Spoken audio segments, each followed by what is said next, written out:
Radio Samoa. Taslima Ivatolu. Ama.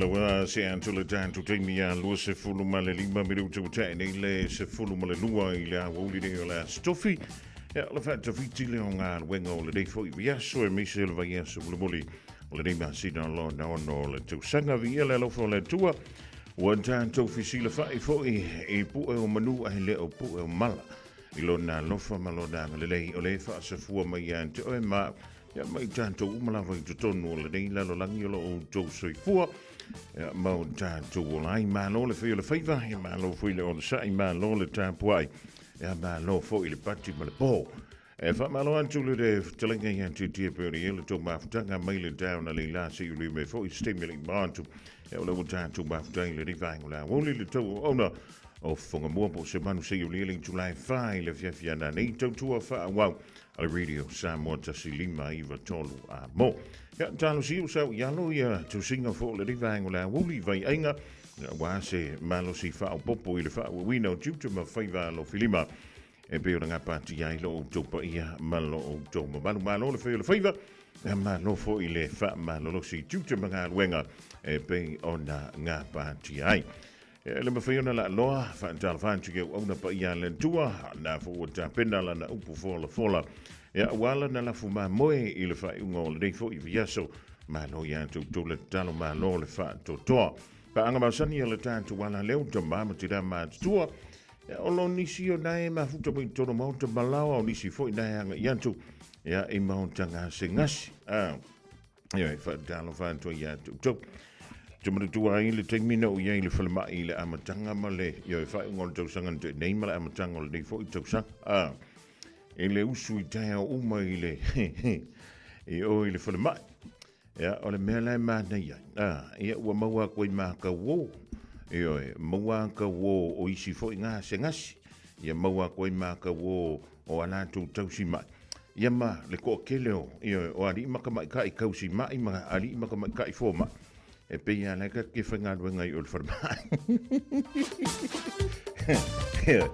e fa ma lo to ia to umalava o lo nga lu ai mbana tu on me le ul farma e le fa pe nga i fo ma i mang kausi ma i ia ri e ye vo ma ila to on lai e nga se ina to mafa e ia ila to o lo te taina tanga mea e ia ila to ia e la to soina ia ngasi o la tu potu toso mai le potu ave le faata toso mai le potu ave o e faile tonga e vela ma tausi mai na o mai tau ai o le te mileno ia le falaba ma singa o sa fafo ku no mal emergency ia o sa wale ku nga me fakarkari le o ko ka vale ai la o tausi mai e ku sa folo ku o ngisio ngaka o la ia la i foi il forma ja no vai tu a leif o vai fa pichot o fe me o van o le sia wori e ku foi le ana pipi ia na ko fang wai vi le ku ile le wa me foi le fen koso ia o isi fo ia o la koso ku le wheelchair ala foi folo ko me ka si ma e o fa pichot le po la me le ku pui ai la le tasio de mali il tanto tru ka ilo ai se isi skula ki ka whawani. Pe kusa ma le sunga ia se iuli motunga. Eoi, le sa, iei nai le.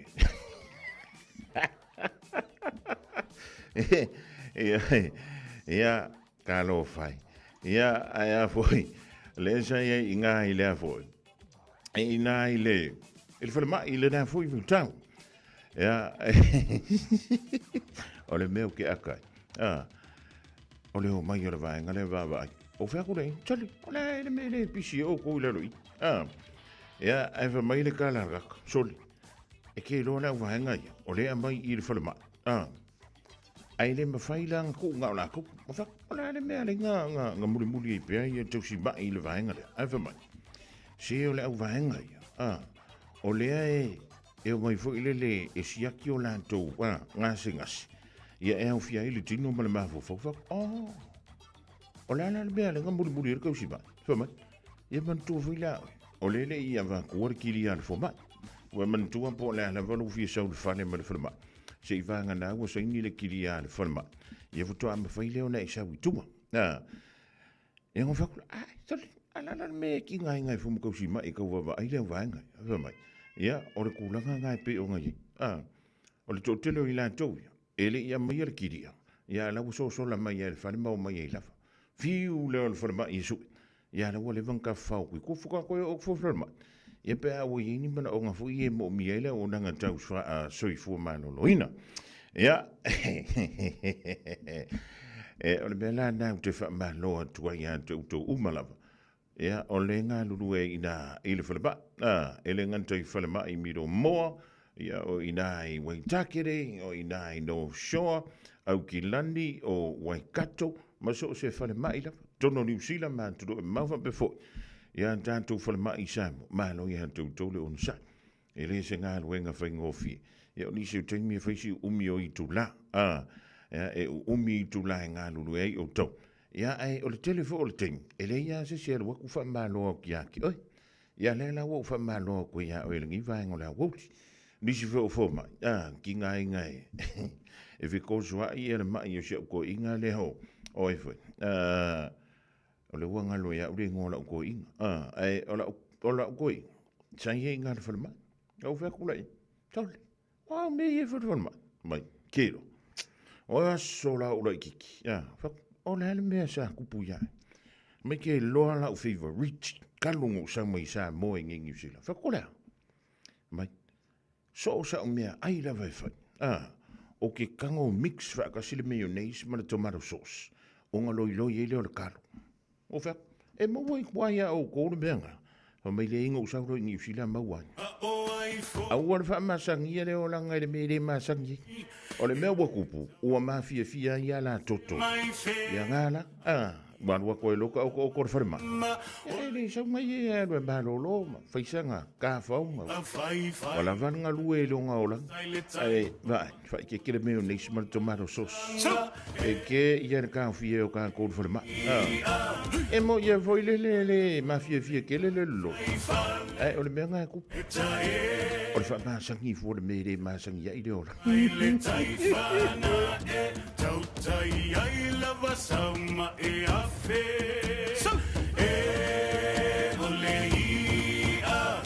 Olei a lava ole ngatai fale E taele lava ile taifana E tautai ai lava sama e a fe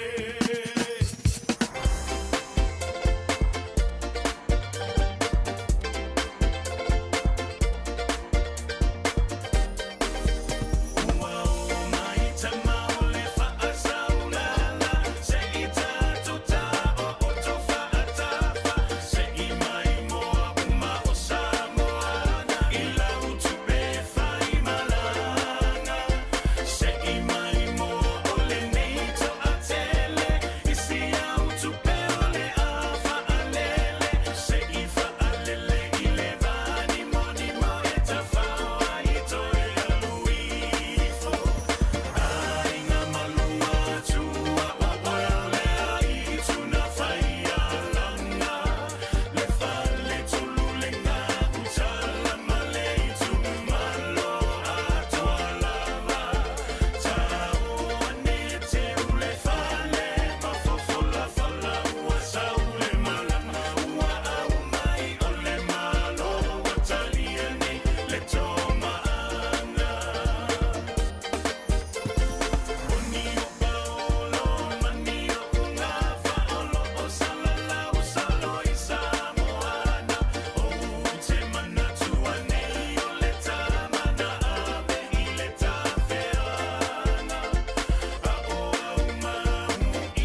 Sufokamali le sungaya peseta puni le rivaingo la woli vinga le fianga o sale I mo telinga ya luantua malenga utala malfale tol. Ole vavea ona leila. Ne fa pele ona mo wi se tala fa no. I se tasio suya fai pule ole pale mene ni sila I le vainga fa upafai le tapati Maori. Ole tumaita I suya fai pule suefa ya Takutai Tash Kemp o lena whai lo mai le lanto vanga whau whai. Ia le maliwai o ia pe tusale o le tau le lua I le waweawa na leila. Ona o lea sawhianga ye o ia mangase ngase o whantu nga o le tino. Ia o le tūlanga le dae pi o na tā ua mai ai. O le lua a whelus fulma le tolu. Sawha pe lea o na filifili ai o ia I tutonu o le whainga palo tal malo ni sila. Pitai ole tausanga na sei mawai atu nei. O le sa whaiai sana malo longa mo vaiaso ono pe masina ea ma le lua vaiaso. Ina ia anga ia tule o ia whaio na siaki ma whaio na tonga fitinga fo. E le tūlanga o le ngase lea o whantu ngao. Ia antono nei lau si le fia le tātou turu. Ia a whaie tea a fia le ngase o le maisuka. Ia e mawhaio na a fia tuai mau whantu ngao. A whaila ia a fia umau whantu ngao e lua. O le no winga. Ua maualo o le tūlanga fo I lele o le wha mamao le toto. Wha tolu I le vaiaso. E iei nisi o le mamano le tunu. E mawhailea o na soifua I se teimi umi. Pe a wha pele usta ia wha tonunga malaputa I ngā mai le matanga aluenga o le soifua malolo. Ina e meise lewa fo mai. Ia o lea na whaantonuina I lantou. I tūlanga uma e mawhai o na pui ai lo lantou soifua. E isa tina o leu te iloa. Lus fulmon tupu tausanga. O wha mamale toto a lai soifua pea o ia. Ia ana le usita ila o le mena tupu. Wana unau le lo matua. I le mole mea fu I le lo kau mawhale ka o le oyster. Ia ua ngau la lo makua le oyster. Ua tau mawhai lo le oyster. O le mea lang kupu. Nga o soi lo marangungu. Ai maratua la o le tau savali lo matua le wharamai. O leu ke whakua ui o lo makua le mako ai. Eoi. Ea o le mea la ua tupu. Ua le mawhai ngenga ku I runga. Ia wala ua o sola ngungu. Ea ai maratua oi. A le whaamamaina le toto wa o le ngā ruenga na o tātou whantunga o sei tu lau e whai tono o tātou ting. O lono winga. O le a le mawhai o na ave se mai I o tātou toto. Ia vaenga o tau mawhai an tātou te tau mawhai. Ia mai o le ngā ruenga whi tāna o lo whenga I mo tātou whantunga.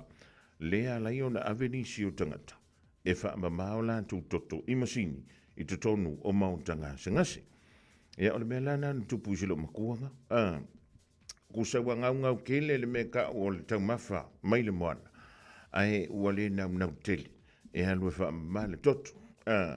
E leo se finga ngalo la o ia ka iro ia ioi I ke fu e fa pe mai ia ai la finga ngalo le oista e leo se lo kollo mokua ia ua pau rafa a le tante fa mena tuatu I le nei vai ngole a woli na ua mau mai le tala fa no ia ua mai a foi ona fa I lo mai ia fa mai senga mai te tai vai fa fai uma I te tonu le pane meni o New Zealand o le so ia na tu e fela fla fo ia ia su ia fa I pule le monta inisi fa o mata upu pitai o lewa tau fia umana vaenga ai ua sauni mai ia le pale mene rusila e o fo lanto wa o lanto wa lo faanga ma fa mai senga pe an tali tu lai lua I la wo le e pe o ta ua le funga ftala I le monta o le pale mene rusila ia fa mai se antu le nganga o le tua I le fo ia to bai ta ia fai pule o le mea e o fo I le loto na o le lima se fulu tausanga ia le matua o le soifua o le tamaita ia fai pule.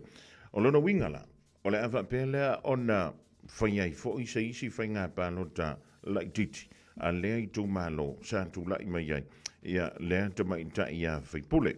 Ia ele isi se whai sona whina ngalo po o sona loto. Ai, e au ngā fo I mea te tupu, e ma whai e o na toi ti mantale upenga mo I tātou, o lea I soifua mau tātou whiola, ina nei ia o langa I le nei fo I tau.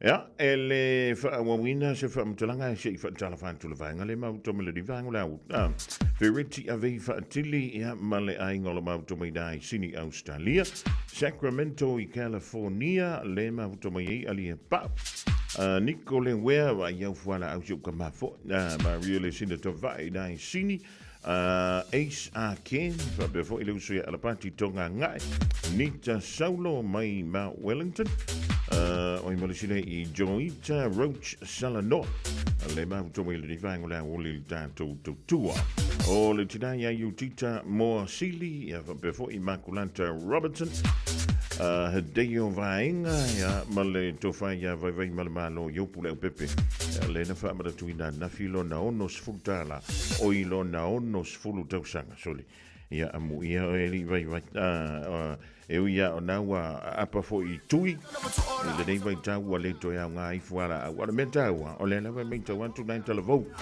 ya lo soi fo malo le yo malo le apa i mena o vai la au wala fa mai wa la vai ya le tinga o so onga o ponga ivi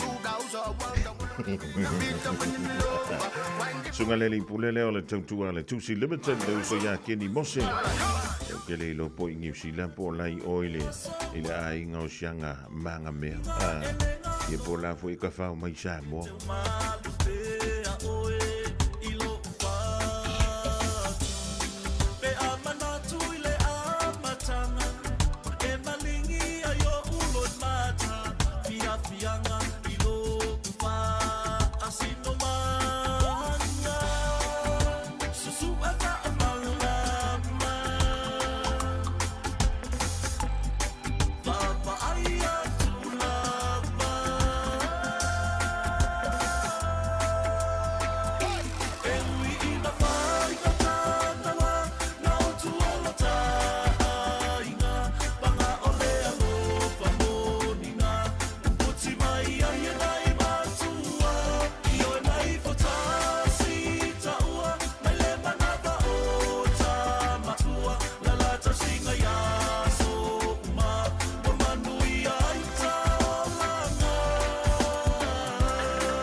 Patu le tsai le puna manuia una o le tua si et so fa timo manilingi va u manuia mo na yu solo fenga i male tua o le tsalo le male o le nga le lo suafa o bomu de rapa kama fa inga popo kuringa mang o fongo de ngu o pakinga a ko nga la fo peso lo loku ke pai kai se ko sul va o ka ku le ai o se fo e pe le ma ai o maka o le ko ma fa ia kula o fa malo si o me o mangai lo ai le ko among sale o se fa se ai nga tapua e o le tsalo wa manuia so tata uma fa e pelele lo so le tapua e ma o alo fa i fa a eta we manuia su ele fa amala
susu ele fa malama mai ma naima leo te rolani ma naima e ma le sunga fo ia stau ia le divine o le woli e fenga ye le tu mga lo tu ma fa le dia stofi ia fa malo antu ia tu ma le ma tu le divine o le so sem tu funga e sera lene nga uta o le ma tu mai dai vai telefon oli o sa nga oli e masanga le oli ma le oli si ripa sunshine we lesse before ia vi mora kuso Cecilia Schnatz Carlos si sa ongalna ya me le fi angolo topa antoi mal tidaya sulu matamua o le mafuta mai le divine la o don't Paulo Savilio ya mai le afia ango vayus ya le tidaya sulita mlipola ya uso matu fa tu fa fine fa na so se vanga la vo ni sila nei yo va ya ne se la Western Union te lo le mal lo fan tu le vanga le ya to e va pengi yanga o le vo tanto fa ile pese fo ile fa tali ya le so tai mai le yanga ya lilu mai ya va mai na vai ai ke yanga mo fa so tai mai le yanga ya lilu mai ya so e sia le meno to ma fo ye e se fo le mele na o ye tanto ile so na nafi ya ai le va pela o antu wai le tanto ma tanga i pi o le fai pem le yanga ya lilu mai ya o le sofo ya le ole amo me se tasi tanto fa taldonga ma tanto li pot man tu le wa mai alfa am sidonga ile so nafi e ui ele o me se unga le fa am sidonga ya ole intependa to 4 year submission say to elo ya tanto talta le masina o ke topa ya le masina na au le leo le tusanga mo i man to le fanda ya mo me se tala le unga tanto fa am sidonga le wan to is full tasi me do na tale o le tumla en tasi a fe diamantal tasi e bo le van ko fa o la ka va a fe diamantal a full tasi wo le van tona e sau a fe diamantal lua e ma o le me ke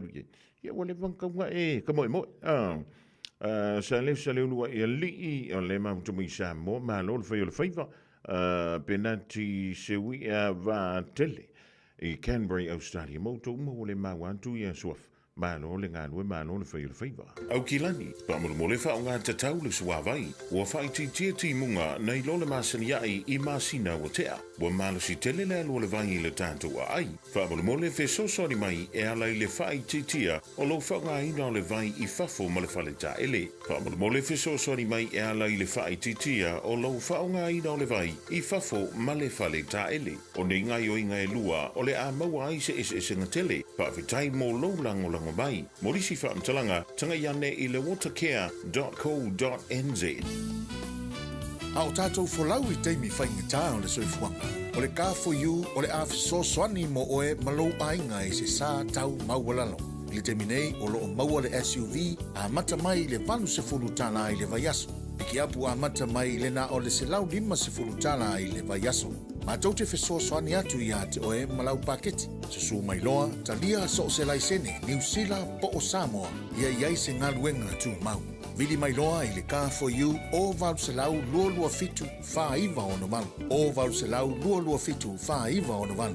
Po le tuatusi o le tol se lau Great South Road, Manurewa. Posilia ma le luas fulu tausanga le tautua le Aro Memorials. E ngau sia lantou maafa amanantou I o loa anangata. Maua maa e fua I lau whaasoa. Ma whaifoi ona lei bai, fausia I lo manao, malafoina I Samoa. Tatala mai le asunga fua I le asfarei le mai leiva le taiao I le lima I le afiafi. Ma le astrona I mai leiva le taiao I le tasi le awauli. Afia ne loa I le lua o Massey Road I Mangele, tolu tasi tolu Great North Road I New Lynn, po le tasi fan tolu Cavendish Drive I Marukau, Peter Yane e le aromemorials.co.nz. Le Aro Memorials wasilia ma le luasful tausanga o lana tautua. Hey, don't be that guy or that auntie ignoring a sore throat. This isn't just some drinks and lemon tea in your sweet situation. Untreated sore throats can lead to rheumatic fever. Nobody wants that for their family, eh? Go get your Pepe's sore throats checked at your GP, school nurse or pharmacy. It's quick, easy and most importantly, free. So come on, whānau. This summer, take care of your tamariki. Get it checked and get it treated. For more info, hit us up on socials at Stop Sore Throats or visit stopsorethroats.nz. Malo soifua, o se fufonga Samoa, Radio Samoa, tasilima iwatolu a mo, se kia Radio Samoa.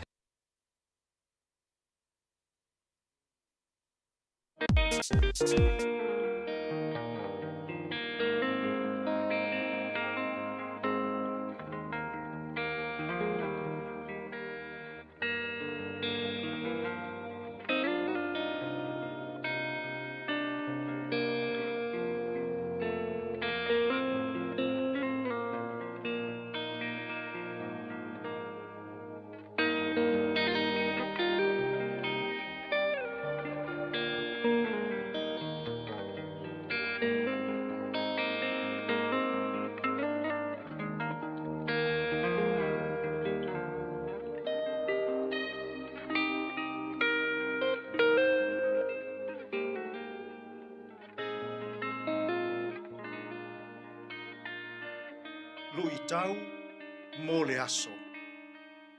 Pe a whea ngai malangona mao aluma. When we face a sense of regret. Ruta ilona mata upu mua mua o le foi upu e se fulu ma le ono. A ua whai atu ruta. Aua e te whinau ia te au ina ia o tu la fwai ia te oe. Ia le muri muri atu ia te oe. Awa o le mea te alu iai. O te alu ai foi. O le mea te nofo ai. O te nofo ai. E whai lo nuu mo unu. E whai lo atua mo atua. Pe a whea ngai i tātou malangona ua mau aluma. When we face a sense of regret. O se uru ngā li i Israelu, na o malanga i Moapi, ina ua te tele leonge i Petele Ema. O Naomi, o lona to'olua o Elimeleka, o le la whanau tama e to'olua o Maalona, Makiliona. Ua o i Moapi e no nofo ai, mo se manuia o lo lātou ainga. Peita, e mawai tau sanga e se furu. Ai maliu Elimeleka. So atu ma Maalona. Maliu ma le tama o Kiliona. Totoe loa na o Naomi. Le fafine Israelu le e nofo i Moapi. Ma fafine Moapi e to'olua o a vā a le whanau a Naomi. Le fafine o Ruta, ma le fafine o Orepa. Finau aturoa Naomi i fafine Moapi e to'olua. O mai. To e fo'i atuia o urua i o urua ainga. A wā ua le ise manuia o totoe i a te au. A o au. O le a o to e fo'i i lo unu moni o Israel. Ua whaile whinaunga. Ua whaile whetangi singa. Ua malie o repa. O le a alu. Peitai. O lo whai pele whinaunga a Naomi Maruta. Whai mai le whawhine Moapi o Ruta i a Naomi. Aua. Aua te whinau mai ina ia o tu la whai i a te oe. O le tina. O lau ava. Ua langona e. Naomi. Pia ua maua luma ana upu ma ana tala. Ua o tialo na loto. I upu ale whawhine Moapi. O le me te alu iai o te alu ai. Lo no whai mo no. Lo atua whai mo atua. Ua o tia le loto o Naomi. Ai ese le mānaia o le mea na whai e Naomi ina ua na iroa ina. Ua maua luma lana whinau. Ua maua luma ana upu. Ua maua luma ana tala. Whai mai le tustala. Ua nofo File mu wa le toi tautala. Lua. Ua whaalongo manino. Naomi le fina ua aruta. Tolu. Ua talia file mu i le loto Naomi. O ia ua mau aluma. Ma ia talia ina. Le fina umai aruta. Tolu mea tāua e fia lu i tau ina ai tātou i le nei aso. Pe a tātou langona ina. Langona mau aluma. Nofo file mu. Aua le toi tautala. Whaalongo manino. I le finaunga o loo whai mai. Matalia file mu. O oe. Ua mau aluma. Tele teimi tātou te whea ngai ai, ilo tātou wola, ma teimi whaapea. Teimi ua maua luma le tala. Teimi ua maua luma lau whinau. Teimi ua maua luma au upu ua lalafo i le isi tangata po o lou a inga fo. I le nei fo yaso. Ai hape a se e toi sila silane. A e maua luma. Nofo file mo. A e mau aluma. Whaalongo male manino. A e mau aluma. Talia i lou loto. O oe ua sese. When we face a sense of regret, be silent, listen very carefully, and accept that you have made a mistake. Tātou te tāro. Lea tua mamanae. Lilingi mai au whaamanuianga, i whaasau ngā lau leitio, ma lau televise whaasalalau i le nei aso. Whaamanuia alii matama itai o le au whai ngā luenga ngā lulue. Whaamanuia le whaafofonga anga, ma le mai moa sila sila lou atunu. Whamanuia ngā ruenga ua ala usuai lou atunuu i le nei fo i aso. Lea tuai, a o maia i mātou. A o ina mao aluma mātou upu. A o ina mao aluma mātou whinaunga. A o fo ina mao aluma mātou tala. Ia mātou vaaifo. Mua mua. Ia nofo male file mu e le toi tautala. Ia whaalongo male manino. Ma ia talia file mu. Ua maua luma le upu male tala. Tātou ia malaua fio i whiau mga ruenga o le ne yaso e manuia ai mea uma. Lou lava suafa Yesu ua mātou tatalo atua ine. Amen.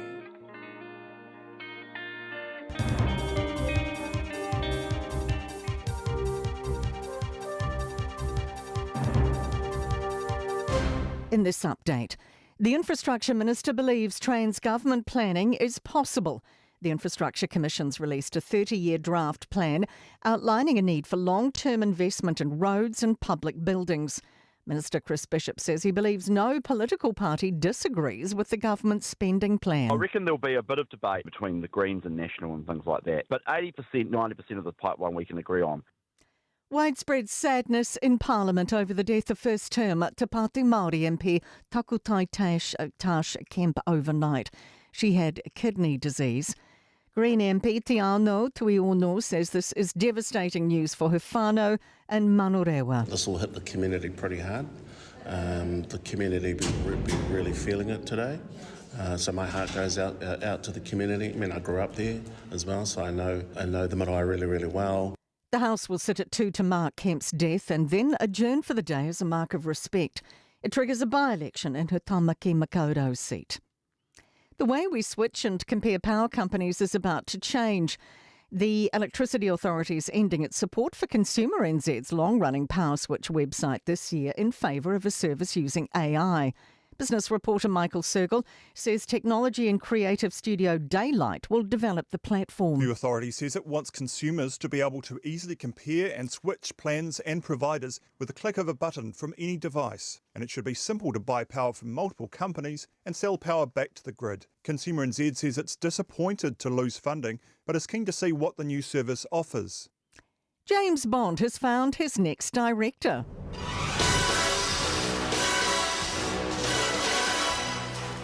Oscar nominee Denis Villeneuve will direct the next film in the spy franchise, the first since Daniel Craig's final outing No Time to Die.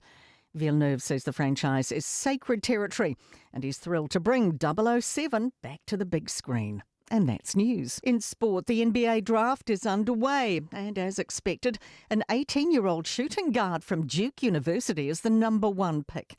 NBA Basketball Commissioner Adam Silver confirmed the selection made by the Dallas Mavericks. With the first pick in the 2025 NBA Draft, the Dallas Mavericks select Cooper Flagg from Duke University. The state of Maine has declared today Cooper Flagg Day to honour the first Maine-born player to be selected as a first-round pick since 1984. And the Moana Pacifica Super Rugby franchise faces questions over disclosure and transparency at ownership level regarding the receipt of taxpayer money indirectly through whānau ora contracts. That's sport.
vi fianga mai ia sila on the label sila the man I le vango la woli ia o sa vi finga lava mo u fai o le dato malo I sa mo malona pale mede o lewa fia sful tasi vi tu te nei tu lai tasi fi filanga o lewa tasi mai le fianga ia tuala Victor Vauli o le community engagement lead ale au nanga le Pacific Business Trust ia wa fo ile fa la wilo ino le la tu Manisio vaingo le lato o nanga fa talo fa tu ile fionga tu ala malo le fa ile fiva malo fa le ona sa inga wengo le dia stof malo le so fo mon we male langi ma fo e la to fa so manu me se fo ile fa fonga tapua I mai fo ile tato a tunu le nei tu la le wodi malo le tau tua malo fo ile tau ia e nei le wa a fa tu fo ile nei aso tofi I se au manga wenga me se fo ile tapua ina ona yo tato housing sina me se le au fai ngā ruenga te tofi o le atua male au fai upu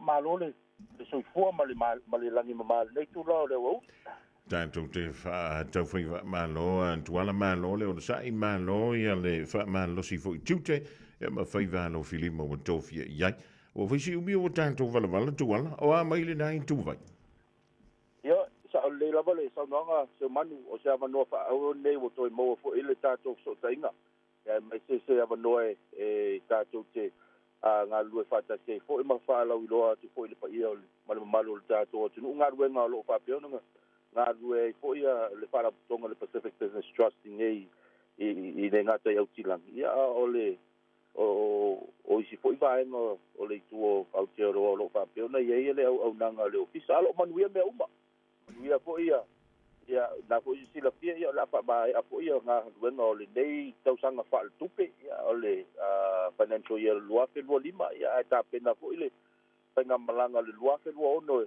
ia mata ile le so bo mo you like ia le ala vai nga lue a fino wa I po ile le fa nga wenga ia wa la le tau tua lo tatu no uma le so swani I tangata o lo fa pe ona tonu o atina e bisinisi mai la to fo o lo fa pe ona ia ma fo fa ia mata ia atina e wa la le so swani nei pai tau malo se no malo fa taia tuala mo ila to we le o si la fia ia la o to ma la o to o nanga ia o me so fi ngalo am ta po mai ma fa fo mai sa mo ia fa tai se manu ele ta tonu na ia ele toi tau fa ilo fo ia le au nanga le nei fa la tonga wo loa tau sanga ia o tau tua I nei I au te roa ia wa o le tau sanga nei ia a toi le fast food tau sanga talu na fa tu la I mai ia le nei fa la tonga le sa le Pacific Business Trust I nei au te roa so wo fai sina level na tau tua ai a facility tangata o a ni au nanga o a ni vaenga mafai ai ona so swani po se meo o le paratonga lea na o la tau e ai pisingisi o le Pacific Business Trust o le au nanga po le paratonga o lo o fapeona o foina atu ia le au nanga so soani ai mo la tau ele ngata o fapeona fa vai le pisingisi ma o lo tau sanga ona tia el pisingisi ia e fapeona ia au nanga ma so soani mo la tau o le fatua a mata ia la to pisinisi po la to ta o startups le fatua a mata tina ia e fia I po ila malato o le ma fau e a mata le pisinisi ia fa pe po le malato o le fai ia vana ta o side hustles o la to le fai nga luenga full time ia ala kuka ia fa tau la ko ke pua le weekend ia pe fai le fale o kiulu fale so o tawa fia lava vaenga I lalo le fatulanga o pisinisi peke sole trader o se company o se fala putonga fo e au fia le so soani I le au nanga le Pacific Business Trust o au nanga pe ona fa pe ona fia fai loe o wale si la fia o la tunu e tolu lava vaenga lo fa pe ona anga va ai po lo fa peona fa autu ia nga wenga ale PPT lua mo le vai nga mo ia lo fa peona ia le ava no e fai ia mo business health check assessments e ka ko key partners ai e tu fai loa tu foi o le Pacific Business Trust, it's a national organization. E le ofisa i Aukilangi, e le tato ofisa i Wellingtoni, ia ma le tato ofisa i Christchurch. So, e le whapeo whapito au nawha i Aukilangi. A o vaenga fisosoani ai, ia ai mawhai o na whape e maua se avanoa, ia toi wala au mai, maua le avanoa tato te whaafisoa ai. Ia ma fisosoani atu le au whainga luenga.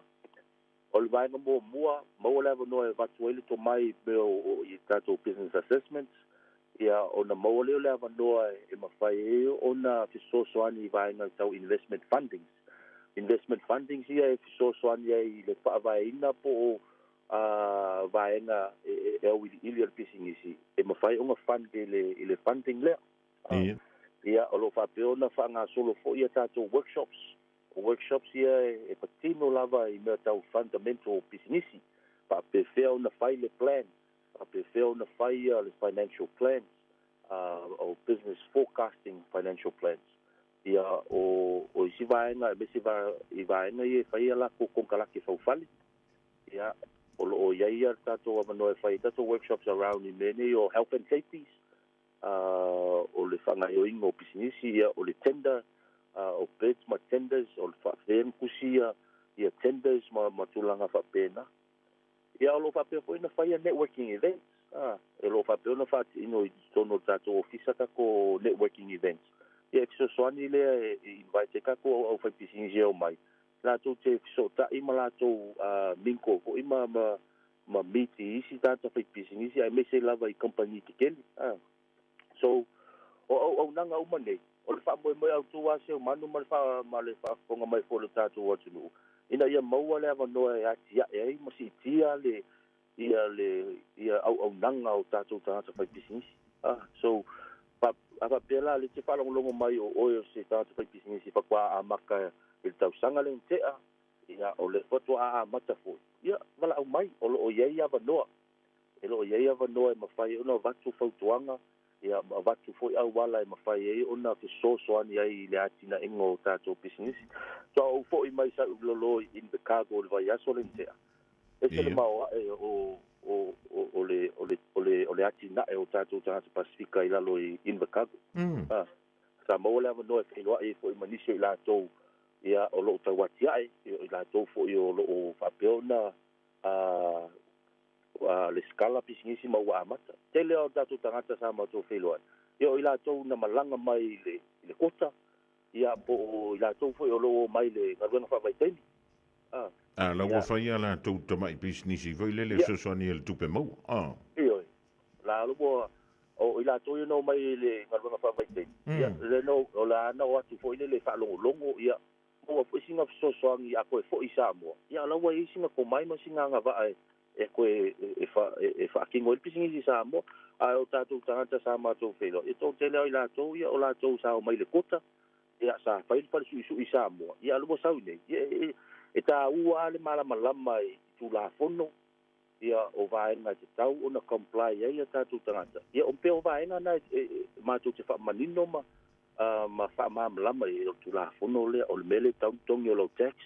Aua le ngā ia tupe maua ai mea whaili siki ma mea umea.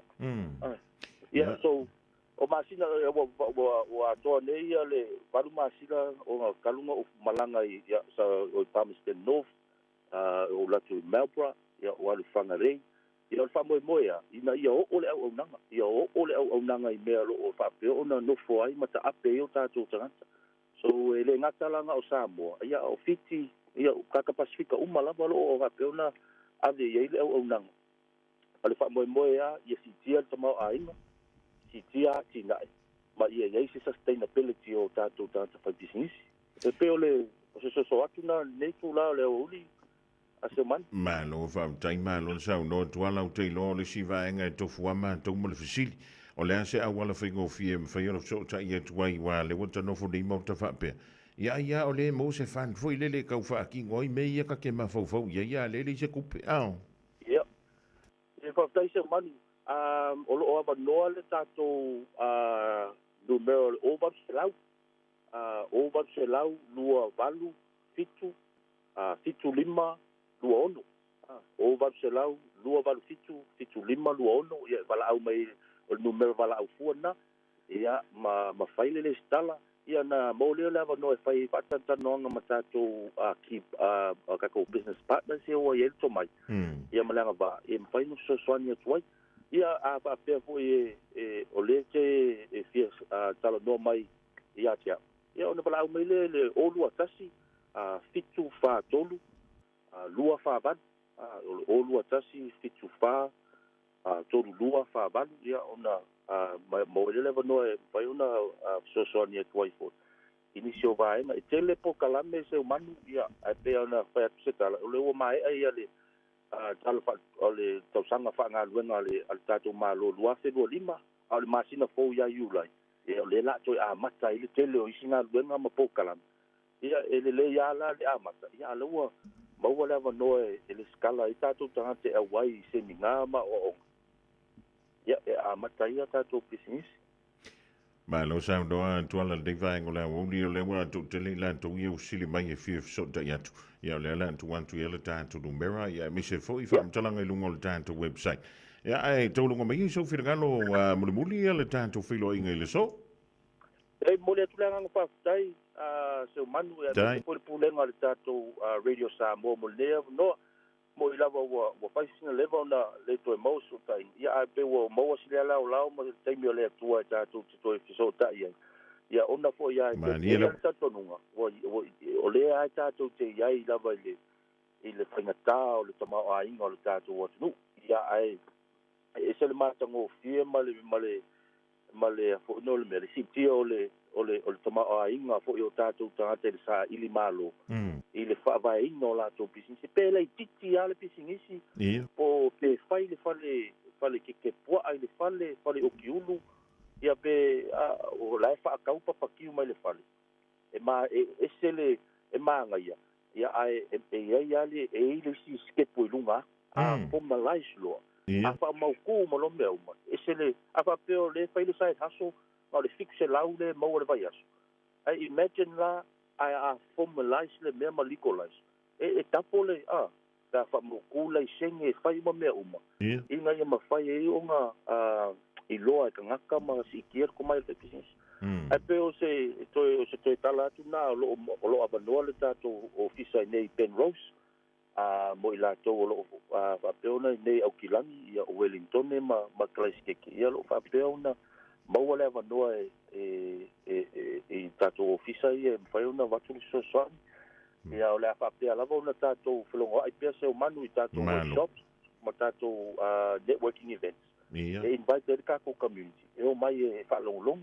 ia mamau le avanoa e fai ati ina'i ma lo fa'alololaga fa'atai manuia foi lou toe taimi o le tatou pokalame nei aso ma mai manuia so i foi manuia foi le ngantu i fainga malolonga al fai ngol vea so le fionga ia tuala Victor Vauli o ia o se community engagement lead po se tulanga tai foi tonu o le unanga ale Pacific Business Trust mo i tatou o le ia tatou wantina e mapisinisi laiti o le numero e te whalau iai te mauile o unanga ale Pacific Business Trust o le ovalu se lau lua valu fitu lima luono ovalu se lau lua valu fitu lima luono ai fi tole noa i le fionga ia tuala ona fa mawanele i lano la numero le ia le fisili e malam la mai po le anto inga fisili e le leide meka o le fisili o lua tasi fitu fa tolulua fa valu o lua tasi fitu fa tolulua fa valu tole noa sa le fionga ia tuala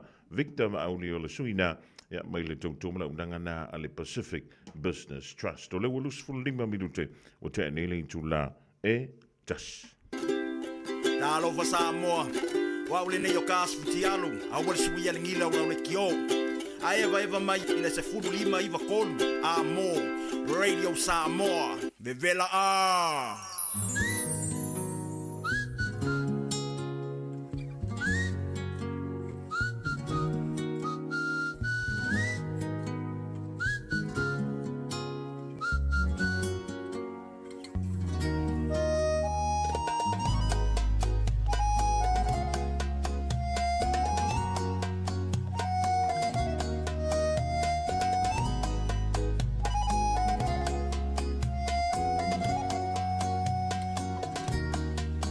malanga ngi sila no kala ya ke au eke koe fo I mai.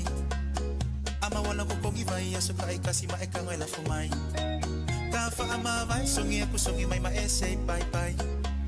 Ako le masinga au oe Teresa wa ese love vibe. Movie ile kaya po ai li kai kai. I am reply mai ile leva ole po wang ole good nights. Boa e winga ngei me kinga ma yolo ufai ai. Koi fo I mai ngei. Mamu elele. Hey, kai fai ngaka. Ue mama akulaba. Okay, walele la. I don't know how. I say ah. Wasili ai lo kalinga le kama fukanga oke ofo ilole alofa iyo maka.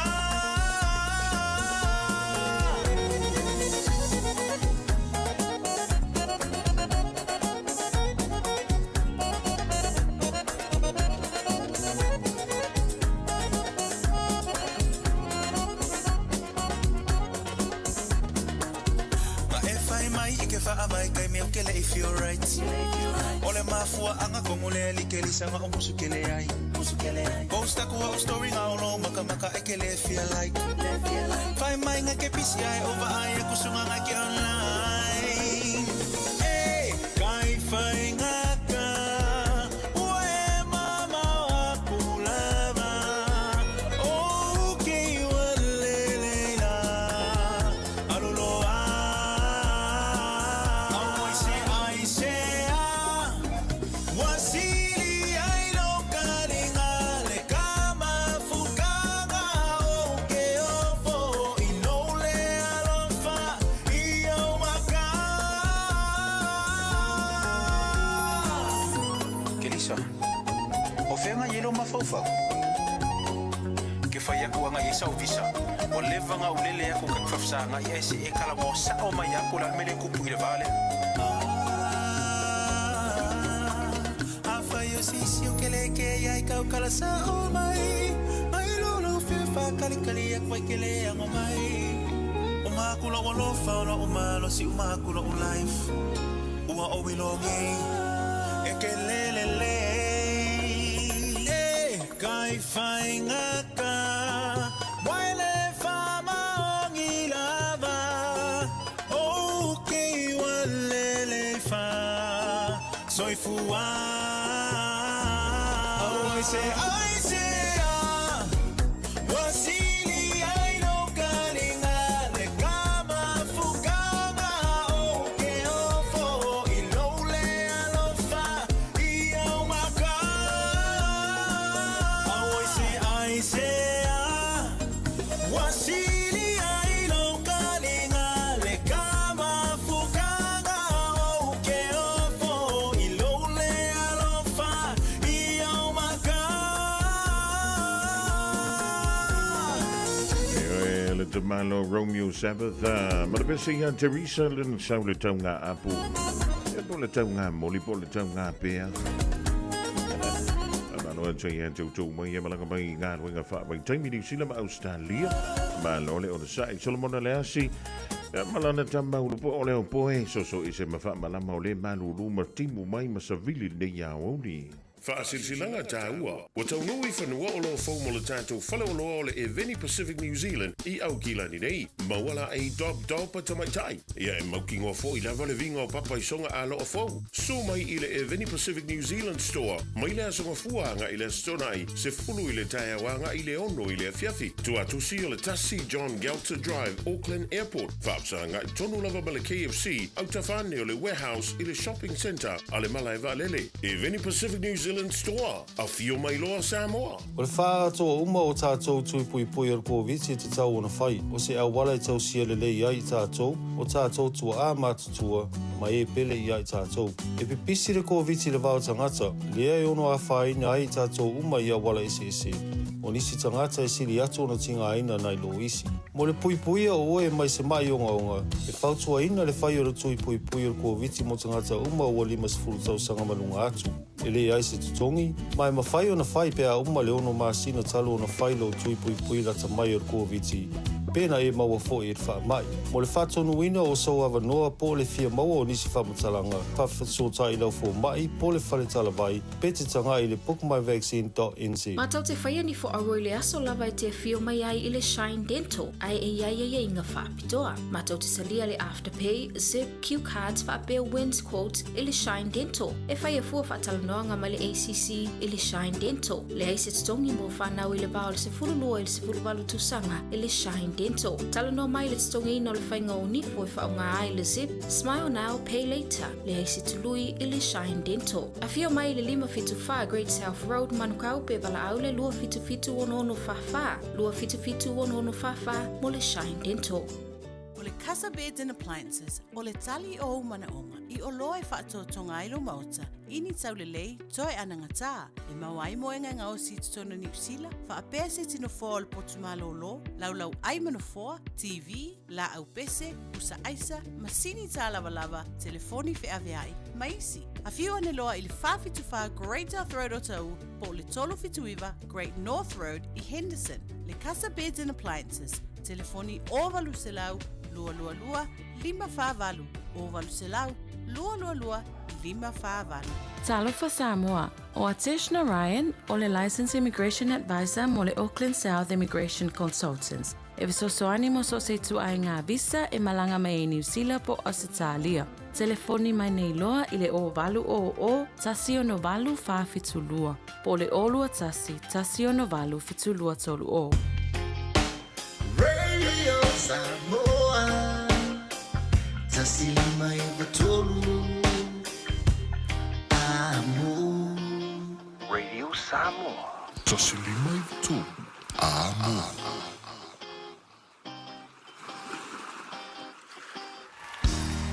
Bread of life sent down from glory. Many things you were on earth, a holy king, a carpenter, but you are the living word. Say it now. Come on.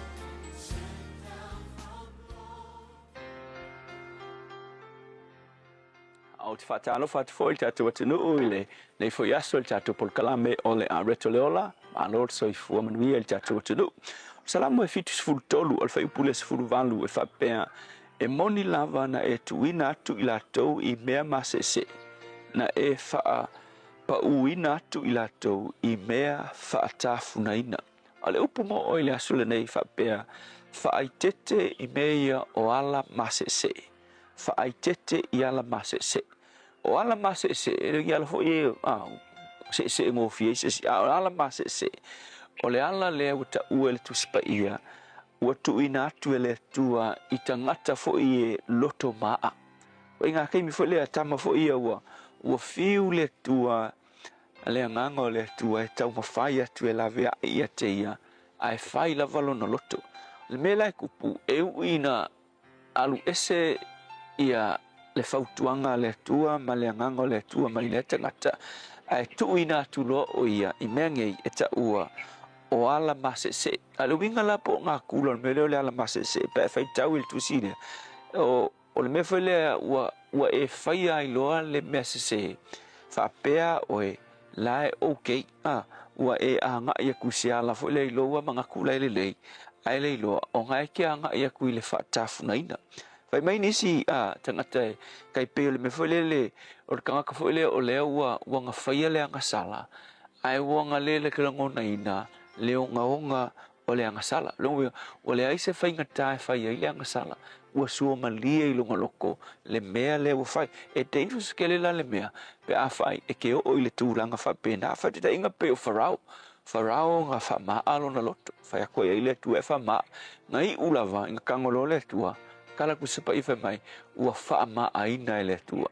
Aisea, ua fiu le ngangolo le tua e le ele liulo ngaloto fa maalo ele tua ele ko ia se fo ele ki fa longo fo il tala fo le tu spai vai mai o le tangata e o ina so ai fa maalo nga ua fa mai e uina nuti mo nga ngawia ai le ai se fo so le lui foi la le mo o le aso le nei a fai o ia se meo e la ngona ina o lo e savali se ala e fina ngalo ai le tua ia po se mea fo i se seo e faia se anga sala fai pea ua amakonga sua malia ia te oe o le lui mo o le aso le ngei e ia e fai tete ngei e o i le level nga ua e le fiu ua e le langona ina ia le onga o le anga sala ua e le langona ina le leo le nganga o le tua ma le leo le loto fuate i fonga fai aku ia ki oe e le anga la umele na e fai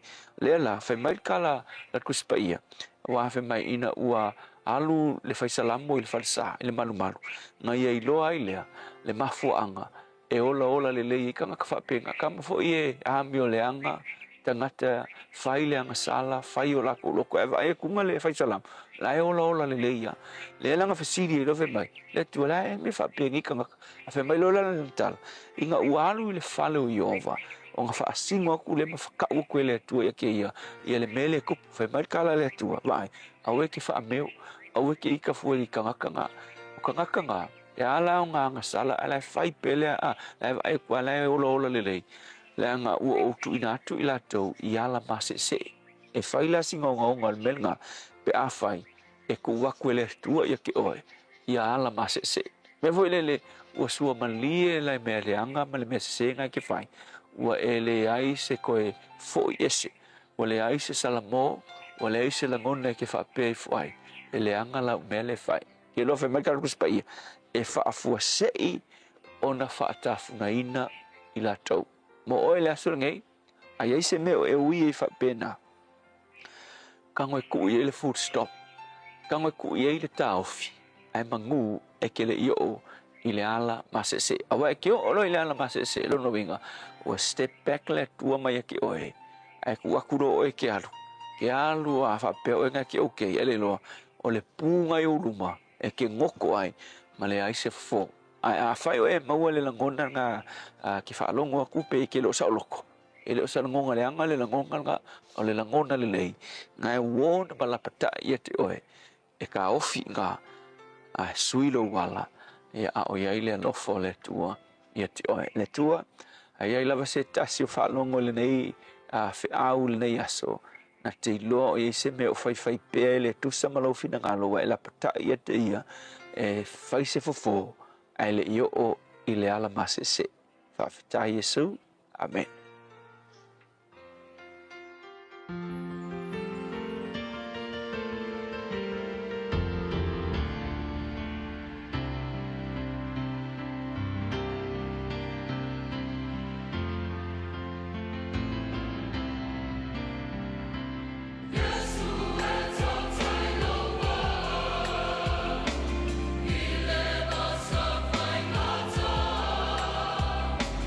Let us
Yesu e tau tai lau vaa pese se lau sifuru ma le lima tusi pese ale tātou e kālesia me tutisi mai le whianga papaloa I sinamonga nana e whaafunga mai iai. Taurunga atu le polkalamina o le arin tō leo la mo. Oi maa mo I tātou uma le nei vāengu la. Wōli mole atu e le ngang whaaputai e le sunga I le whaiwhi au ia pasta la whae le kopa. Walana upfola I te matai le upenga ia ma fangu ma tātālonga mai I pia ma sifam ia I tātou. Ia ma le tātou sa valinga. So e se ma awala masi se o mai lunga le awara si ma awala fui o le mango te ua ma pe vai lo vai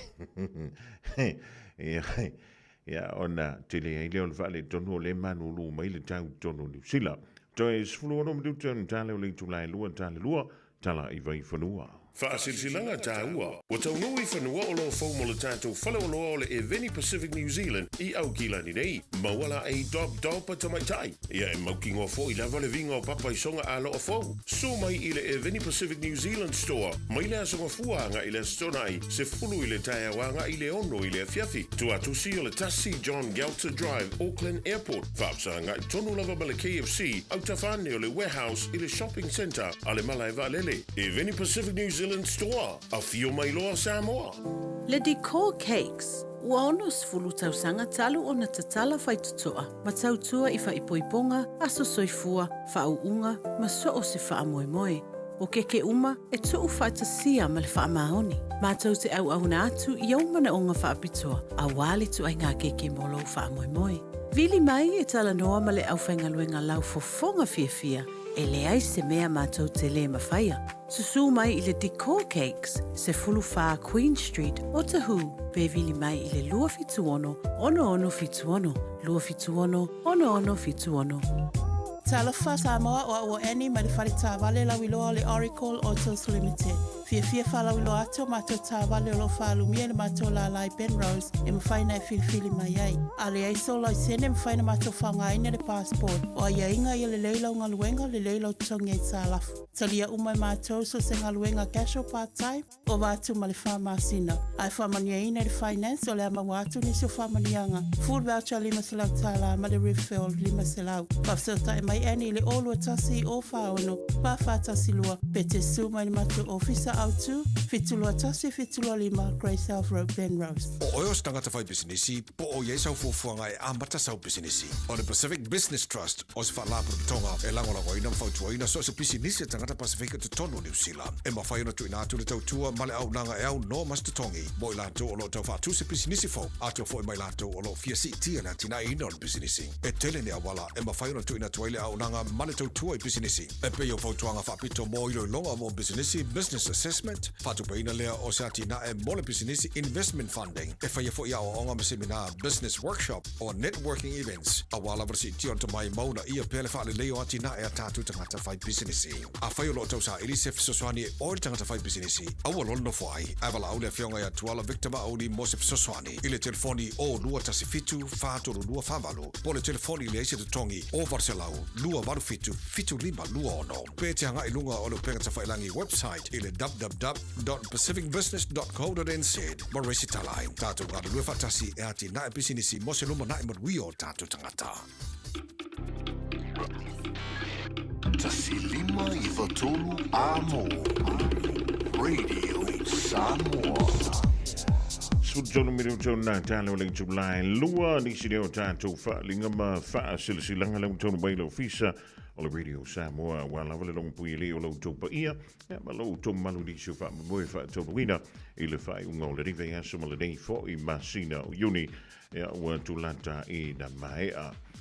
Pe o le masiria ia tomu ato lava tātou whaalinga ma whaasilsilanga I le tusi o le songa ma le tusi o le vau filifili e maua I le official Radio Samoa.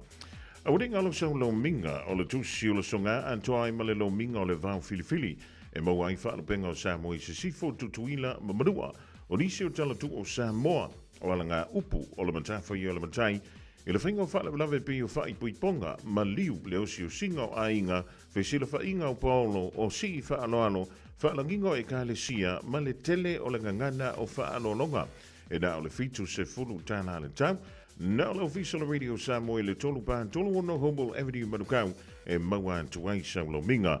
Morisi wha mtalanga wala mai le tātou ofisa i teimi whainga luenga i le lua o lua tasi lima i tolu lua o lua tasi lima i tolu pētanga iane i le shopradio.samoa.co.nz shopradio.samoa.co.nz o le whaima iei leo sau oka whawhitai.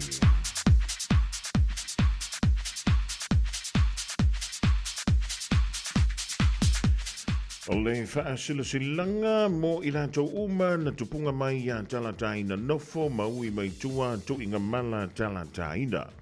O le awhai ala tātou taladoanga mua i le asonga fua so tolu se fulu iuni i le tulai tasi le awoli e whaiale i le tua tusi o le Church Unlimited Cafe i le tolu pa lima te hara 2 Road i West Auckland. Ma tau te wala awa tuai le awa ma le whaalolo i le paia ma le mamalu i o tū taulangi. A fio mai matala au mai e ai morisi fa talanga fa so ta ifo I ni usila nei I le olu fitu falua o tasi lima nuono olu fitu falua o tasi lima nuono a fia talana I Australia o na vala wane leo le tantu numera lea o le o fa tolu lua valu iva lua iva fitu o fa tolu lua valu iva lua fitu a New Zealand olu fitu falua o tasi lima nuono o lo singia e talataina valusia talataina le ala I salo Noah William Palmer tu inga malawa alotu talataina mai fo po ono sai Palmer.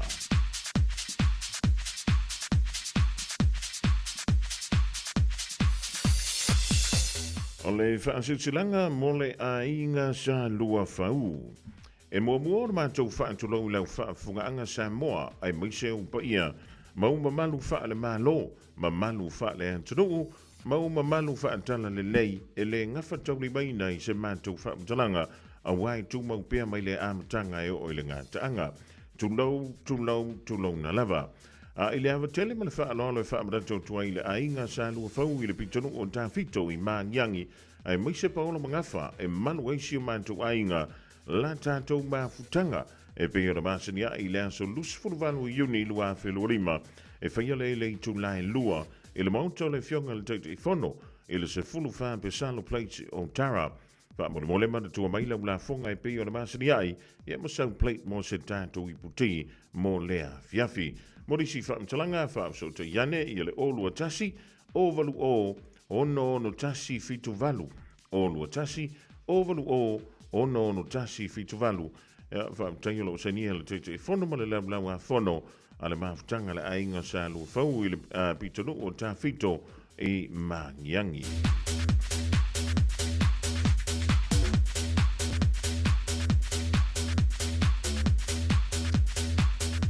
ole fa silanga le dei mole mafutanga alo matama fa na wa vau tupua I fale a lupo Ile ava male wha alo e toi wha marato on tuai le pa ia male mamalu o alo matama whanau a vau tupua I whale a lupo.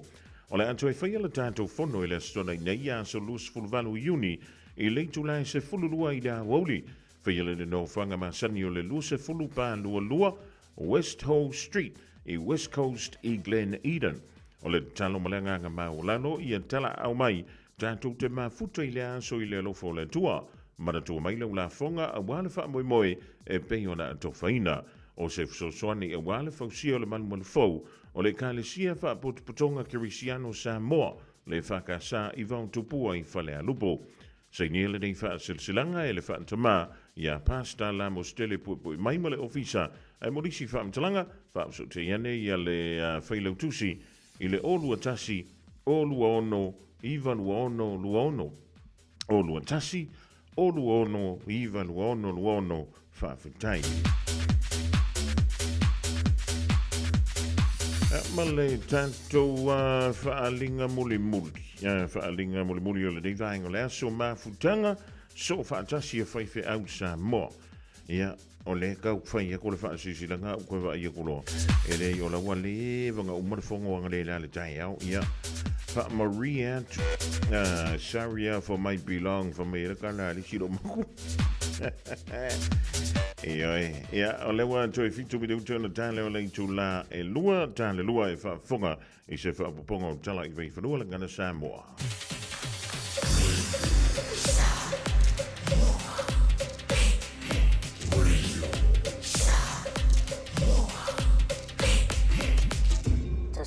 fatolu a mo.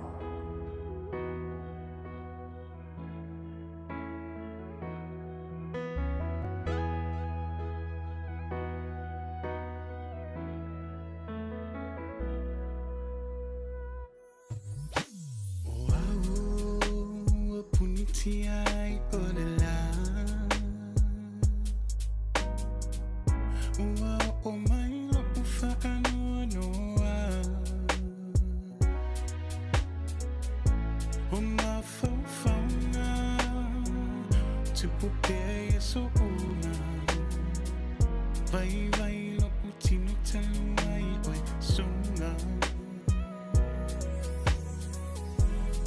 olo failing atama se ilonga ole o tina te mafai ai tu ia saula va se aso e moa ese tali ona yo kumana fetu ole lani se ita mai se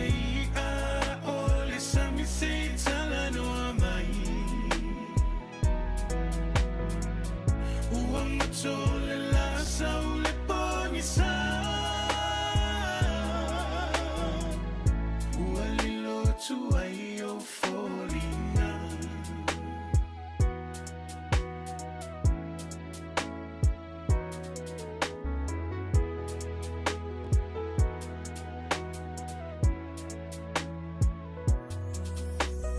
oe ole ario le taimani oita se mai ta avale vali wa ole loa ina pea isea ua whaingata i o se fufuanga o e lava o sia utai mane moni na o fili ai le fa amaoni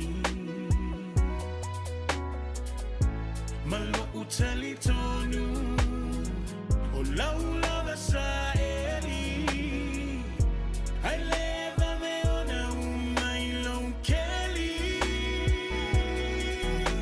fetu ole lani sei sa mai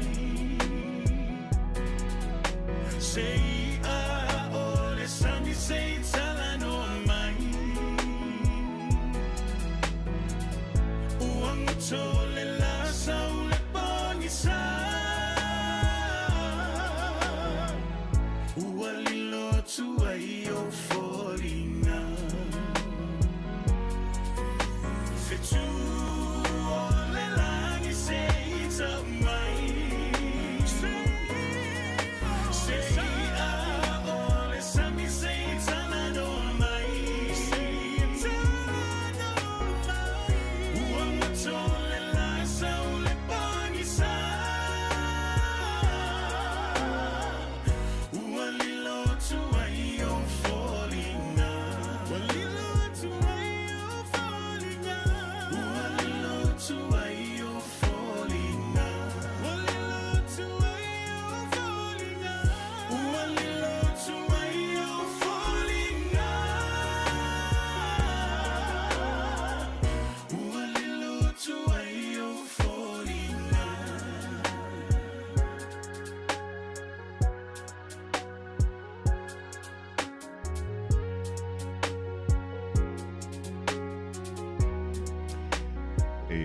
ke ia fa ngale moya la i fu ka le ngo nga ngi po va la chulu so ya rose ya pero hoy ese se driveway ngale ke ko mai foi o le la ma ia tu la vai fa foto ya a to lo mai ni wanga ya pe pala si foi ni ti monga o fenga ile tu manga we ya lo to mu fu stemio do tu o le o nga o le dia stofi o ma ia nga wenga tu ma fai va lo filima a o kala o inga ke alu su e o kala o foi ngai ke fai ea.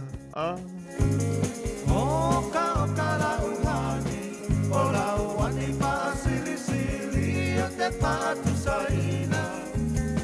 Ise apa hela pi, po se pisu pasili, po se masi ke mai piti pasina sa pasui. Oni tamato bali pi.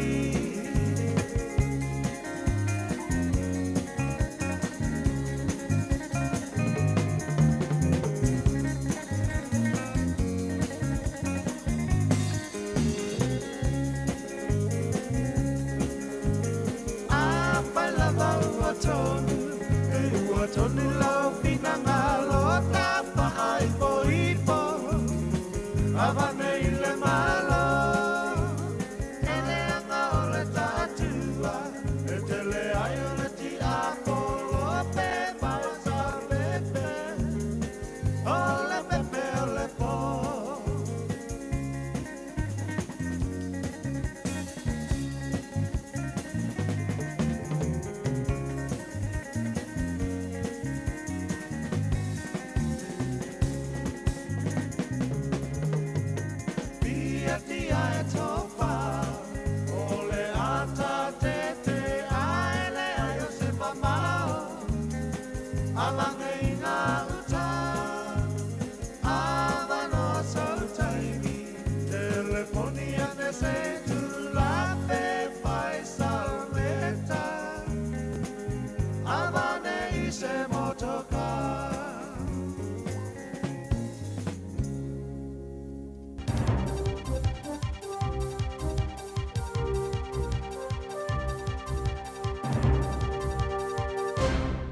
Toi whaatalo whātu I lau whāwhunga anga le nei tū la o le awa uli.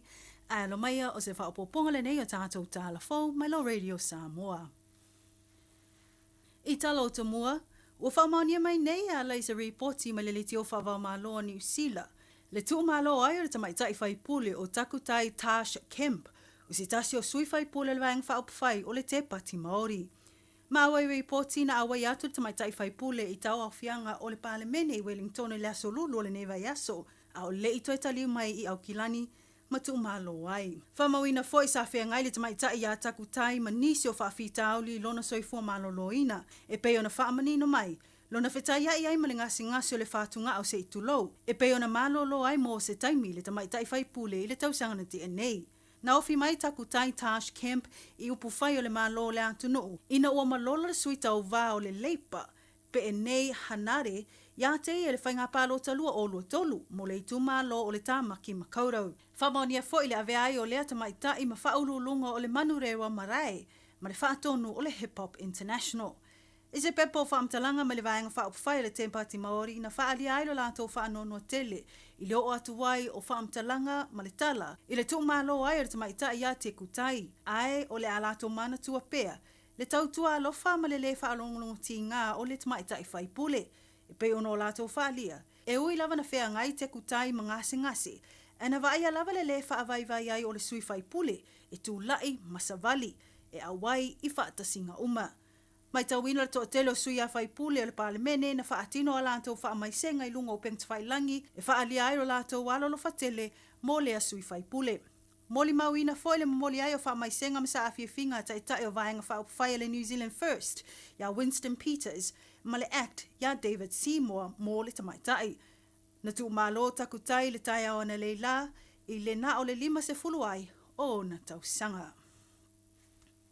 Ua whamonia mai nei le tau nuu ai I totonu o sa sa e tu totonu po o le Middle East, o le vaatau o New Zealand o le Royal New Zealand Air Force C-130J Hercules a le atu nuu. E pei ona tu ua ai New Zealand so soani e tau mawhai e ave sea mai le to'atele o tangata nuu po o Citizen I New Zealand o lo o maua le iai pe totonu o atu nuu o Israel ma Iran, a o iai pea nei atu nuu ma taua ma whewaiwai inga.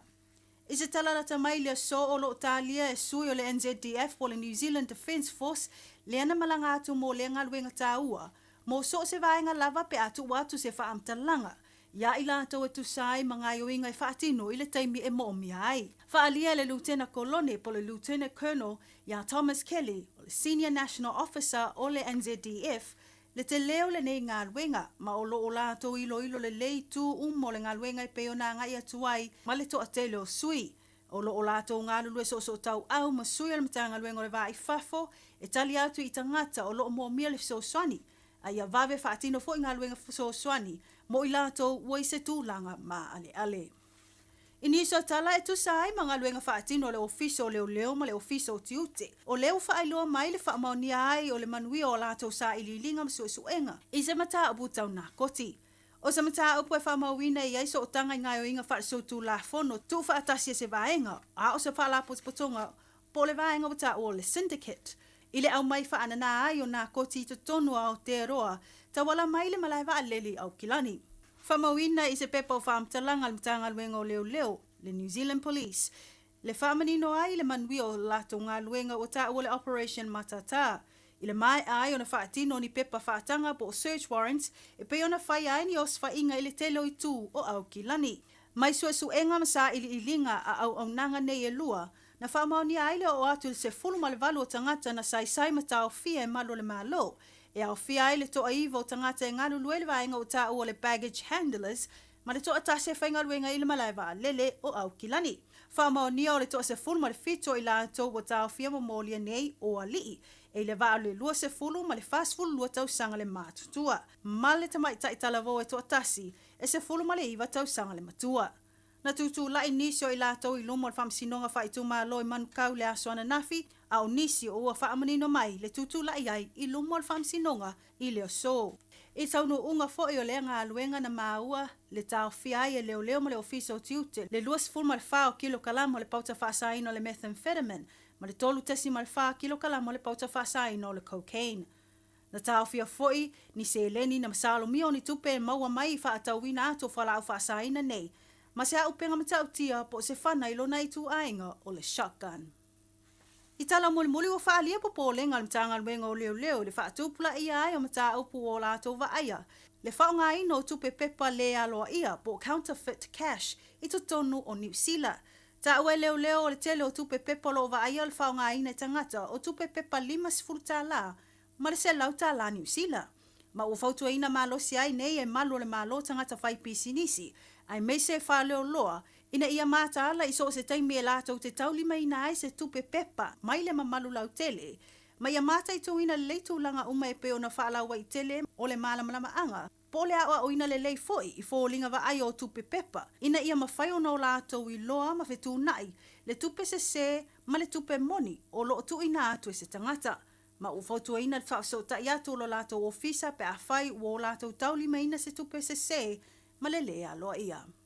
O tātou talafou nā mo le nei tū la o le aso whaaftai whaafonga mai, tō whaasoifua. Radio Samoa. Taslima e watolu amo.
tulanga fa tele fionga ya le lua ya le ai se huch malavango telefomo tanto tala sa e fa fonga ye le tu lai lua ile awo le dei fa man man mai winga le tau sa biantu ma nga ia tu matua ma ta vale piki mai le fa na wa onga ile tu wa yo onga ile awo le dei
sui fe filo yo le divang ola uli fenga yela tro manga wenga chucha ma faiva lo filima ola dei fo ya so to file fa to fiti yo ngal wenga chucha ma faiva lo filima ele kan tik tono ni sila e mixe le tele o tro ola dei ya la lo lang fa befoi yo lo tanto fa sino banga i Samoa Avi tele ma ola tanto so tainga la so nafi malafionga ya lilu mayava maina vai Ole anto e awina tupe mai ani sine yo tanto fa so longa fa bisinisi. Got relatives visiting New Zealand? Don't let their travel emergencies become your problem. With Southern Cross Travel Insurance for non-residents, they're covered, with assistance available 24/7.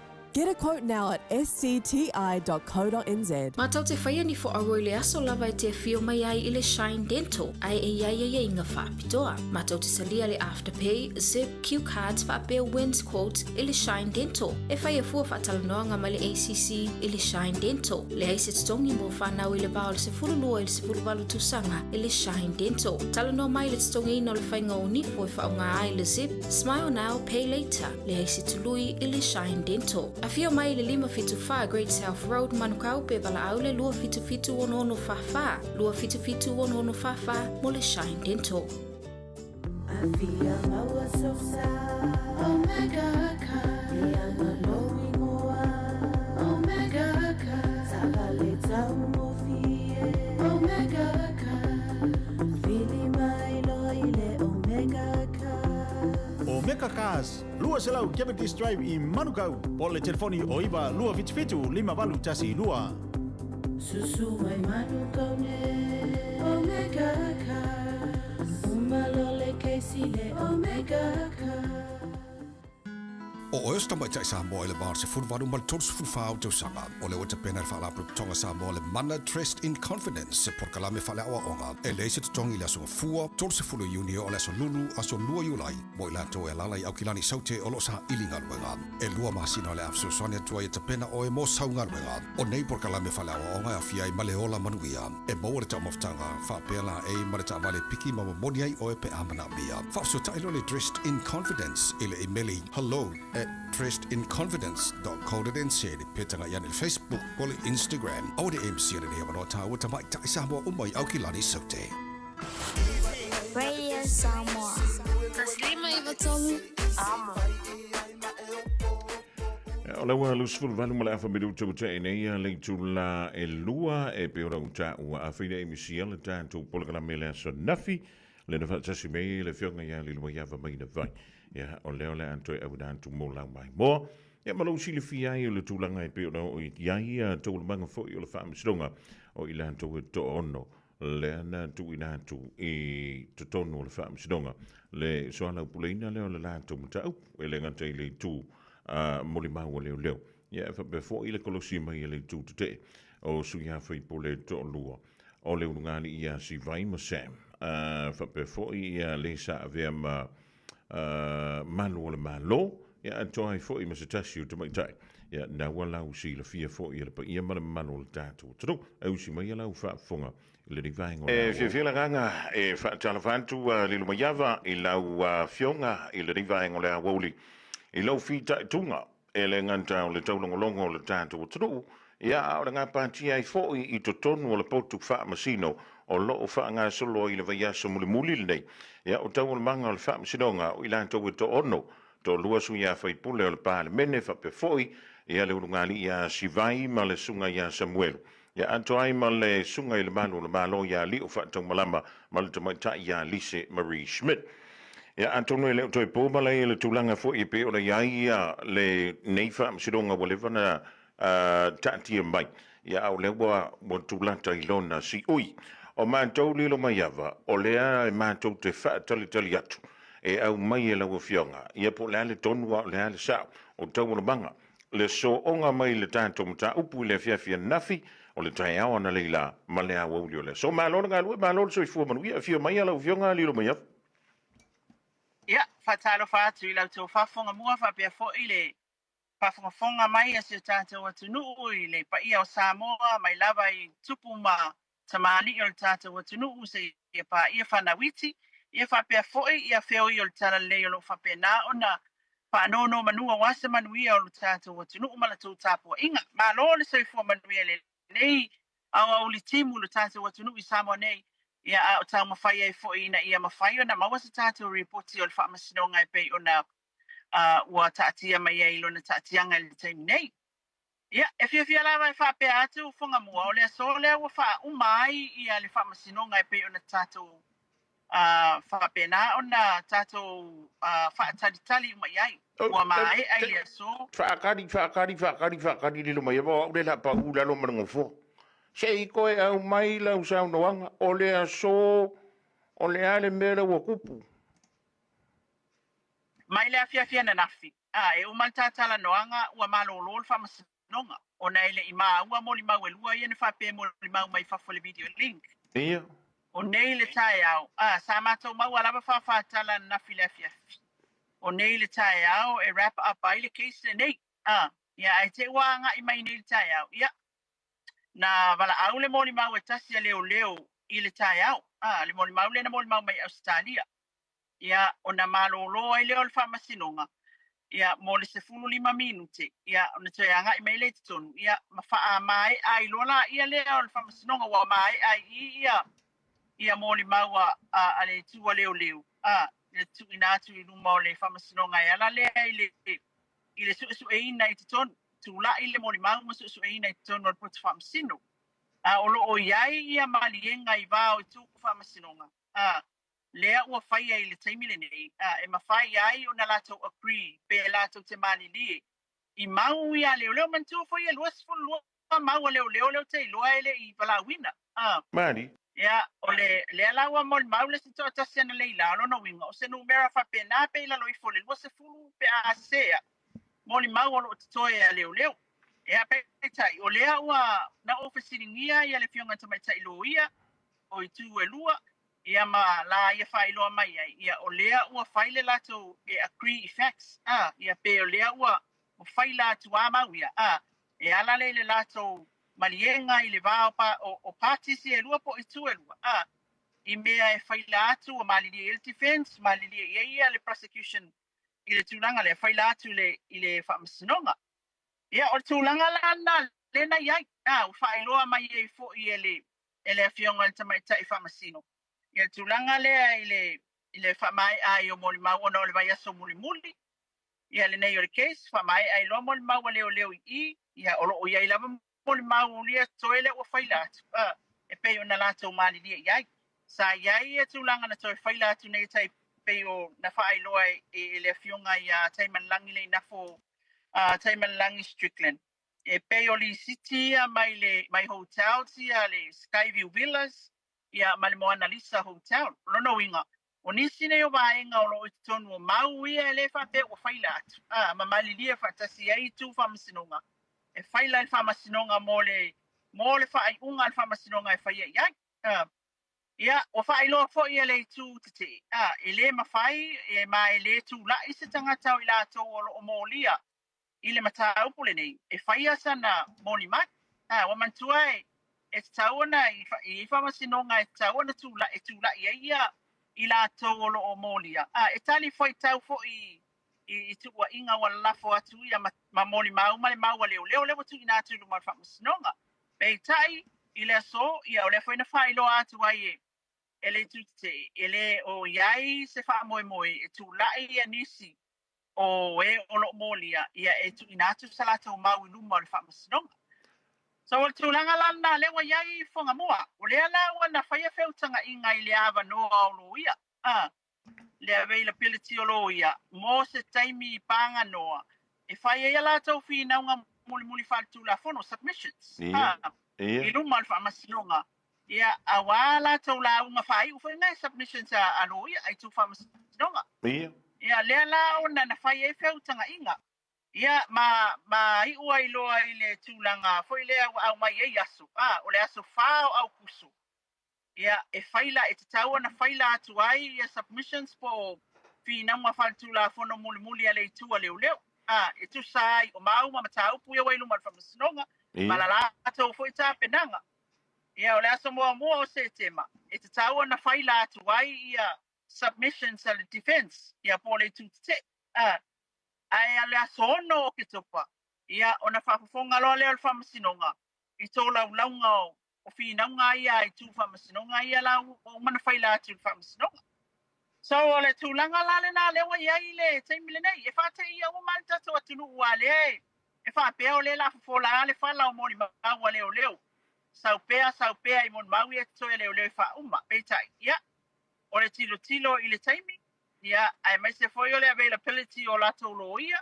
E mawhai o na wheu tana ia I tu e lua. Ia mamaliri e ai I mori maui e toe leo leo. Ia, e mawhai e o ngā agreed effects. O mea moni. O mau. E mawhai o na maliri e whatasi e tu ina atu I luma o le whamasinonga. Le lawa I elta tianga le ali whunga mua. Ea, e peo na, whai atu se teimi o so la lilo mai. O aure na taupa uila lo mana fua vai antu ale mai, mo ma le tāpua I ngā le tātu o turu. Na paule me le na man tau whatalitali atu wai o le mo le mau le tote. O le so o ngā meo le tātu mata upu mai le aso na fia o mai le so, o le alawa man te tuli ale taimi, e wha o mai le tātu wha masinonga po le case. Ea, ale o le asfarilo le astona I o le whai unga o le rive yaso. O le vesili. O le se mafua anga I lau oe mai tau, wala I o na vave o na wha muta le wha masinonga I le so. O le tūlanga lawa ia whunga mua o le taimi. Lua o le maua pea o le awanoa o lo ia mo le whina wina o lato mta upu. Tolu. Ia I agreements po malienga ia wa whaiva. E tātou tele I loa ia I tala ia ma mafua anga. Ia. E ao na silafia. Ia e mano sile maua leo leo. O le a e titilo iai. Pasolo mai mo le maua leo leo. O le e mano si mea lato le tele o lato mo le mau. Ia a o le defense fo ia. Ia o la fo ia I lo lato mana onga le au mai titonu. Leo wa mawhai e o na malili e whatasi. Tu ina atu I le whamasinonga. Ia mawhai e lo le I unga le e wha mutai I le aso ia. Moli maua leo leo e whapena o na tō lau I luma le whamasinonga. Au isi moli mau. Ia lea pe o na tā ua o lea whai atu. O lona winga I lo o tatanunga. E whaingata o na whai atu so manatu. O na o le tūlanga lawa ia tātou tele poti mai. Mea sawa lana au mai le whamasinonga. That's it. E lea ima se reason. Papea mai o ngole a lea ma lea lea. Ai I la tātou tau mate atu. Ua whai ule ia wai aso e lima. Ia, e manatu fo I le availability o lo ia, lo tūlai mo le tua defense, ia, e whapena fo ia, tūlanga fo ia I le maua leo leo, ia, ma le mvava ai mai fo ia le tū te e lato iai, ia, o le tūlanga la le nā lea wā, lai ona, o te loa le wā, lai ona, watu ala tō, tālo sanga mali ngai luma le whamasinonga, e mwhai ai whai unga lea. Malo wau taia lilu maiawa, mo le sila fia le malu le tudu, o lea na tali uma, e whapele o na tu I whisili. Ia pe tu lai mai fo I lantou le na molia I o lantou molia. Ngai e pe o na whina wina le taimine. Se I tali mai, ini wha whisili e tu antu iai. E wha tatau le I molianga. Poni tu a inga. O lea sa antu o iai. E mwhi o le e sao no e wha maramalama le tūlanga lea. I lalo le tūla whono o le ale mafua anga e ala ngā tatau waipe mawhai. E ala lantou loia. Ia ona tu lai mwha pe mai. E le moli mausa tasio I lantou ni e to. E iai lea ia taua a le molia e tuku ina mai iaila na maun whamasinonga, ma le tuku ina mai e fuila na maun whamasinonga. Mali. Nana ia taua lo o whaatula whono ina tatu tula whono whaavai. Ia ma o le tūlanga le nā, o le e alanga taua I lava, I le tu te la tau ia, na whapea mai. Ia e fia tūla I la le tangata le molia lo na fia. Ia e le mana o mia se tūla I o sesio la tau, so e anga va ala la tau. Pe fai, pe le fai. O lo o iai la lo tu la fono lo lato ai a tau tu ina mai ai. Ma le tu ina mai sa lato mau. Ai le tau le anga ina I fo ila tau le tu le. Pa pe o fa avai pa ina I sa lato tu ono le. Give evidence on tangata o lo moli e luma fa misno. Le ai. Le anga lai fa ma wina la lo tu la fono fa vai. E ma fai.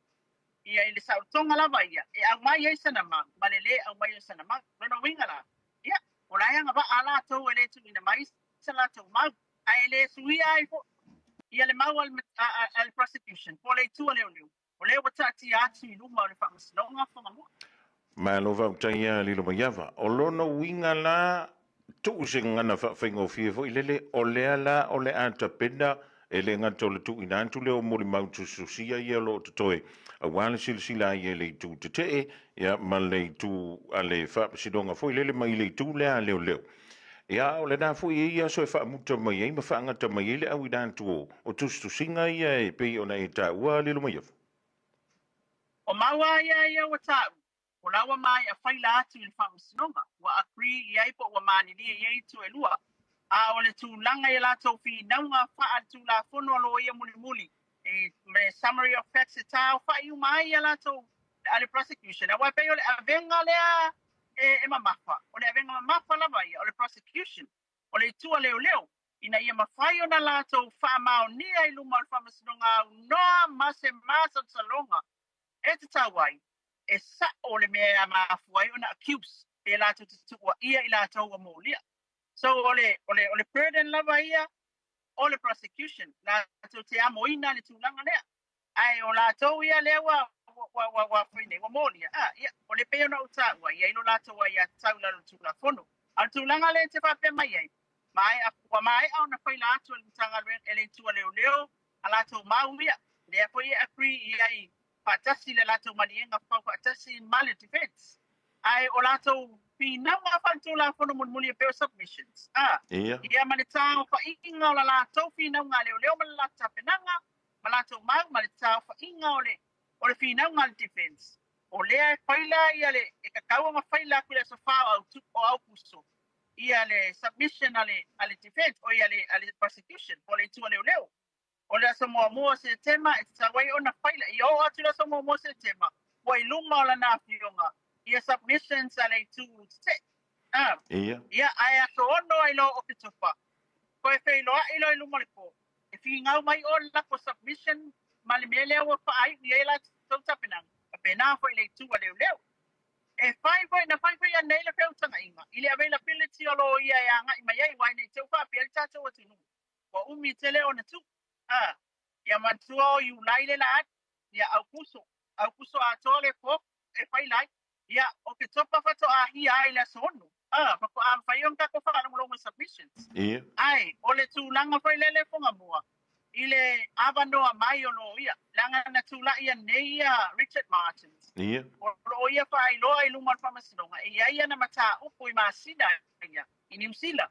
Ele mwhai eo na awanoa mai leli lo ia, mo le whatau tenga o la latu submission a le tua la uli, o lea i malise.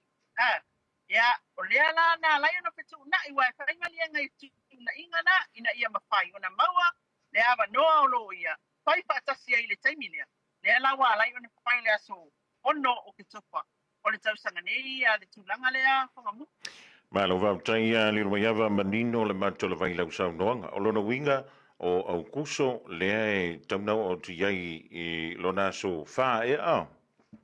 Ia, so wha au kuso o whaila ia. O whaila mai i whamasinonga le la unga whaai ua le. Ale tua leo leo. O la tau whina unga wha tu la fun whaai. Aso mua o se tema e o te e o whaila mai i le defense. O le tu te. I le whamasinonga. Ai aso ongolo o ki tupa. So e a mata i lor whamasinonga i se i whapuponga whamasinonga. I whina unga ia lena whaila atu. E nisi mea wa e ai si submission se na wa mai a whaila atu. Ia na leo mai a te whamalosi e tula tau whina unga i lumar whamasinonga. Ia, ona i loa ia se aso. E tu ina mai ai ia le whai unga le whamasinonga e tu sai o mta. Upule nei funga mua. O lono winga la o la tātou whaia le tala fwoi lele. Whaia o mawhauwhaunga, whaia o mawhauwhaunga. Ma inua tātou fuala au. Ia e whaatalitali e le whinaunga mulimuli, wa e le ngataina whai le whinaunga mulimuli a loia. Ia e toi whaatali fwoi pole ale, le whai unga ale, a le whaamsinonga a le lumaia. Ia, e wha o le whinaunga mulimuli a loia, i whaatu la fono, o mea ia na avatul prosecution, la tau facts. La tau mea uma, ia e whinau iai, ma le lalango atu iai tu la fono la e a fia. Ia, o na whapenala, ia wape o le avenga atoa le prosecution. Ina ia mawhai o na whamao nia e au noa masa masu salonga. E sao la kokua inga le moni ia e vaenga ia to ono. Ia, e o foi lang defense ia. E whinau mai. E kau mawhai. E whaase se le mea le whai a koe le prosecution. Ila la tau fo i taito nunga ma la tau vai tu la fono.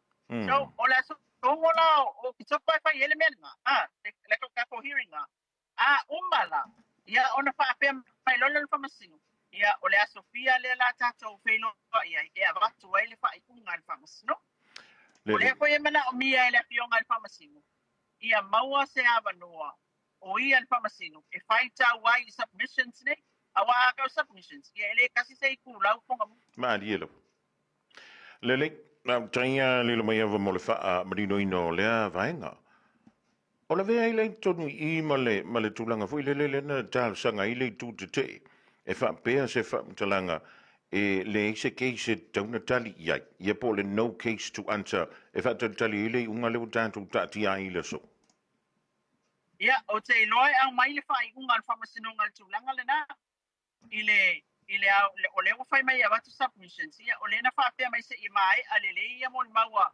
ale tu ale ia ona au mai la ia se tala ai o kele fe ko se kala foi le fa va au te loa ole tu langa tonu le ta wa ia au mai e fa unga fa masinonga tulanga le ai ia no case answer pe ole ai e tau ona there is a case to answer ole tau na tato se pe ye le mta o le o lunga fa masinonga ai ole tulanga na fa mai ai no ne yaso e mo e a foi nei e fa te ia tato umai le tulanga ia ole natura lava lea o me le fa masinonga pi nanga ai tu fa masinonga ia ai mai se po io mau tu inatu ia ele fa pea o le fa wa wina ma wale o fa pele wa kia ila pisi fa mo ke fa se fa pea ui dali wa kia ila pisi ma wale le ai Pamol mole o la fai la luman fa masinonga I tu foi o le wa malini e le defense malia e le prosecution wa tu langa le sa to fia man na o ai mata to man na umai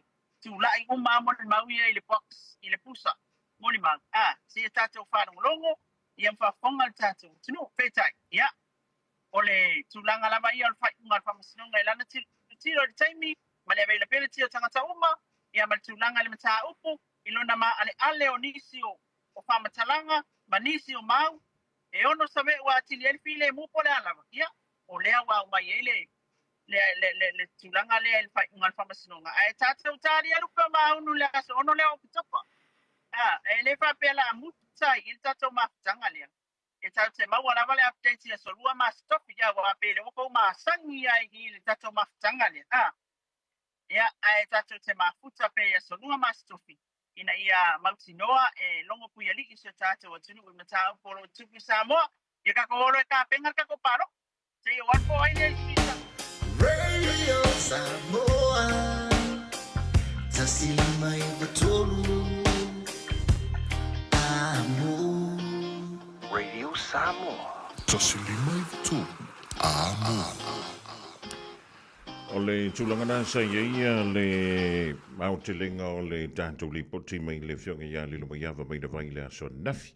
Ia ua tati ai nei la I le tū leo. Ia whapefo ia loia I la tau ia e te e le mta upuepe o na sa whanga solo mai le wha ma le awha vai aso taluai.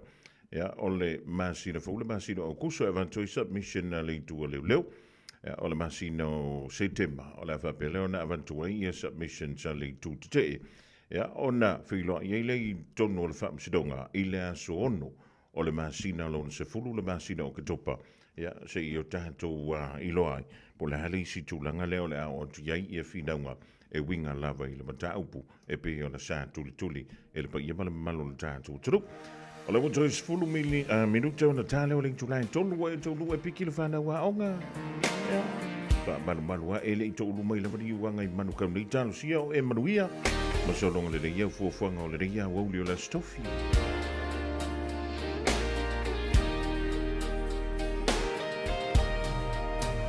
e polonga wa afuai le saolo tonga po fera o yai le o langa sa o musuai wa o mai ai po ole a ele mafuanga wata le soe fuanga le atunu lo tangi Maiala Tai usio tamalo Chalingae Fear falongo So si ufofonga Sa imakuai Lo vai vai Ayawa ete Fateme teme Va ai mamao Le lau tele Olo o tau Fatso alota La wele ele Sil taola Fear samor Au tau mafane isolo Ola e wala wiloa Waso aile la lo langia to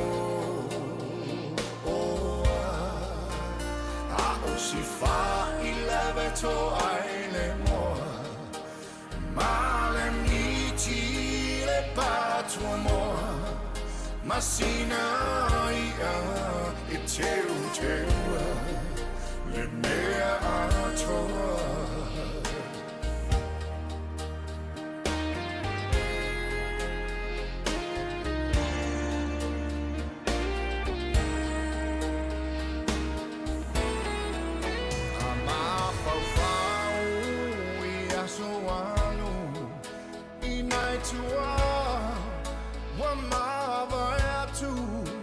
Tau mafainga pela ea e lava singanu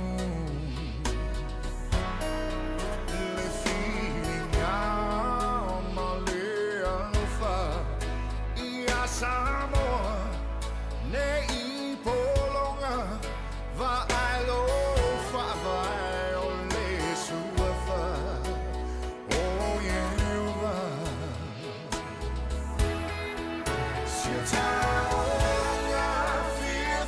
Samoa, oh, tell my family so oh,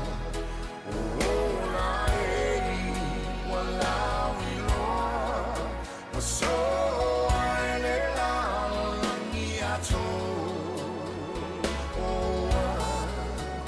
Ako si fa 11 to I le mo Male miti le patro mo Masina ia e teu le mea atoa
Afio whakamā, afio pleskenya whasirianga.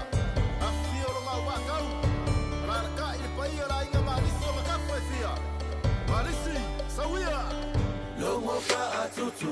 le whaafofonga anga se I whaila utala Le a o male nei na tauta ua tanu le a matanga E ilunga o le sami ai loto loto I le taulanga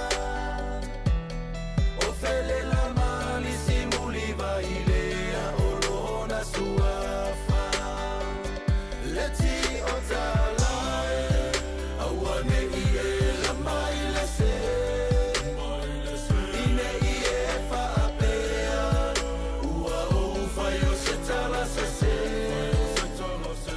A e fia tali tonu a fio mai e mai moa masila sila E angile savili e aonga I fele la watoya I ina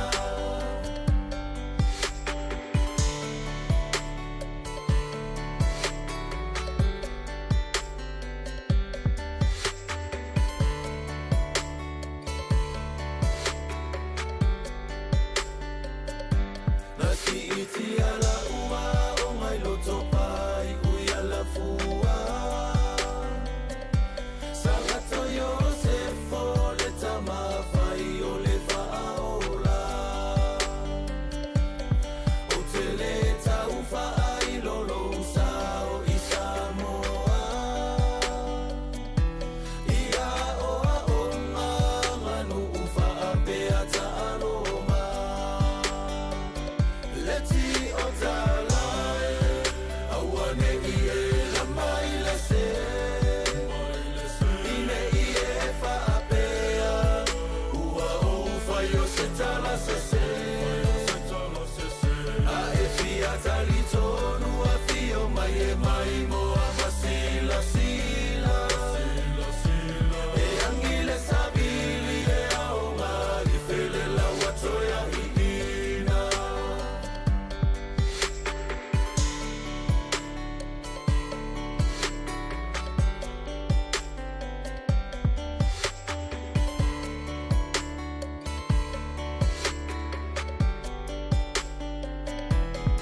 Ole a fevalu se la ubalu le tausanga Na whaava e ai la ua o ngā mua I Samoa Ai ngā malisi awane I ngalo I le anganga Le whautua tatalo le tina paia o Maria Leti o talae awane I e la mai le se Ine I e whaapea ua o whai o se tala se se A e fia tali tonu a fio mai e mai moa masila sila E angele savili e aonga I fele la watoya I ina Leti o talae awane I e la mai le se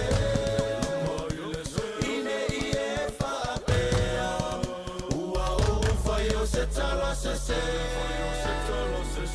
A e fia tali tonu a fio mai e mai moa masila sila E angele savili e aonga I fele la watoya I ina E angele savili e aonga I fele la watoya I ina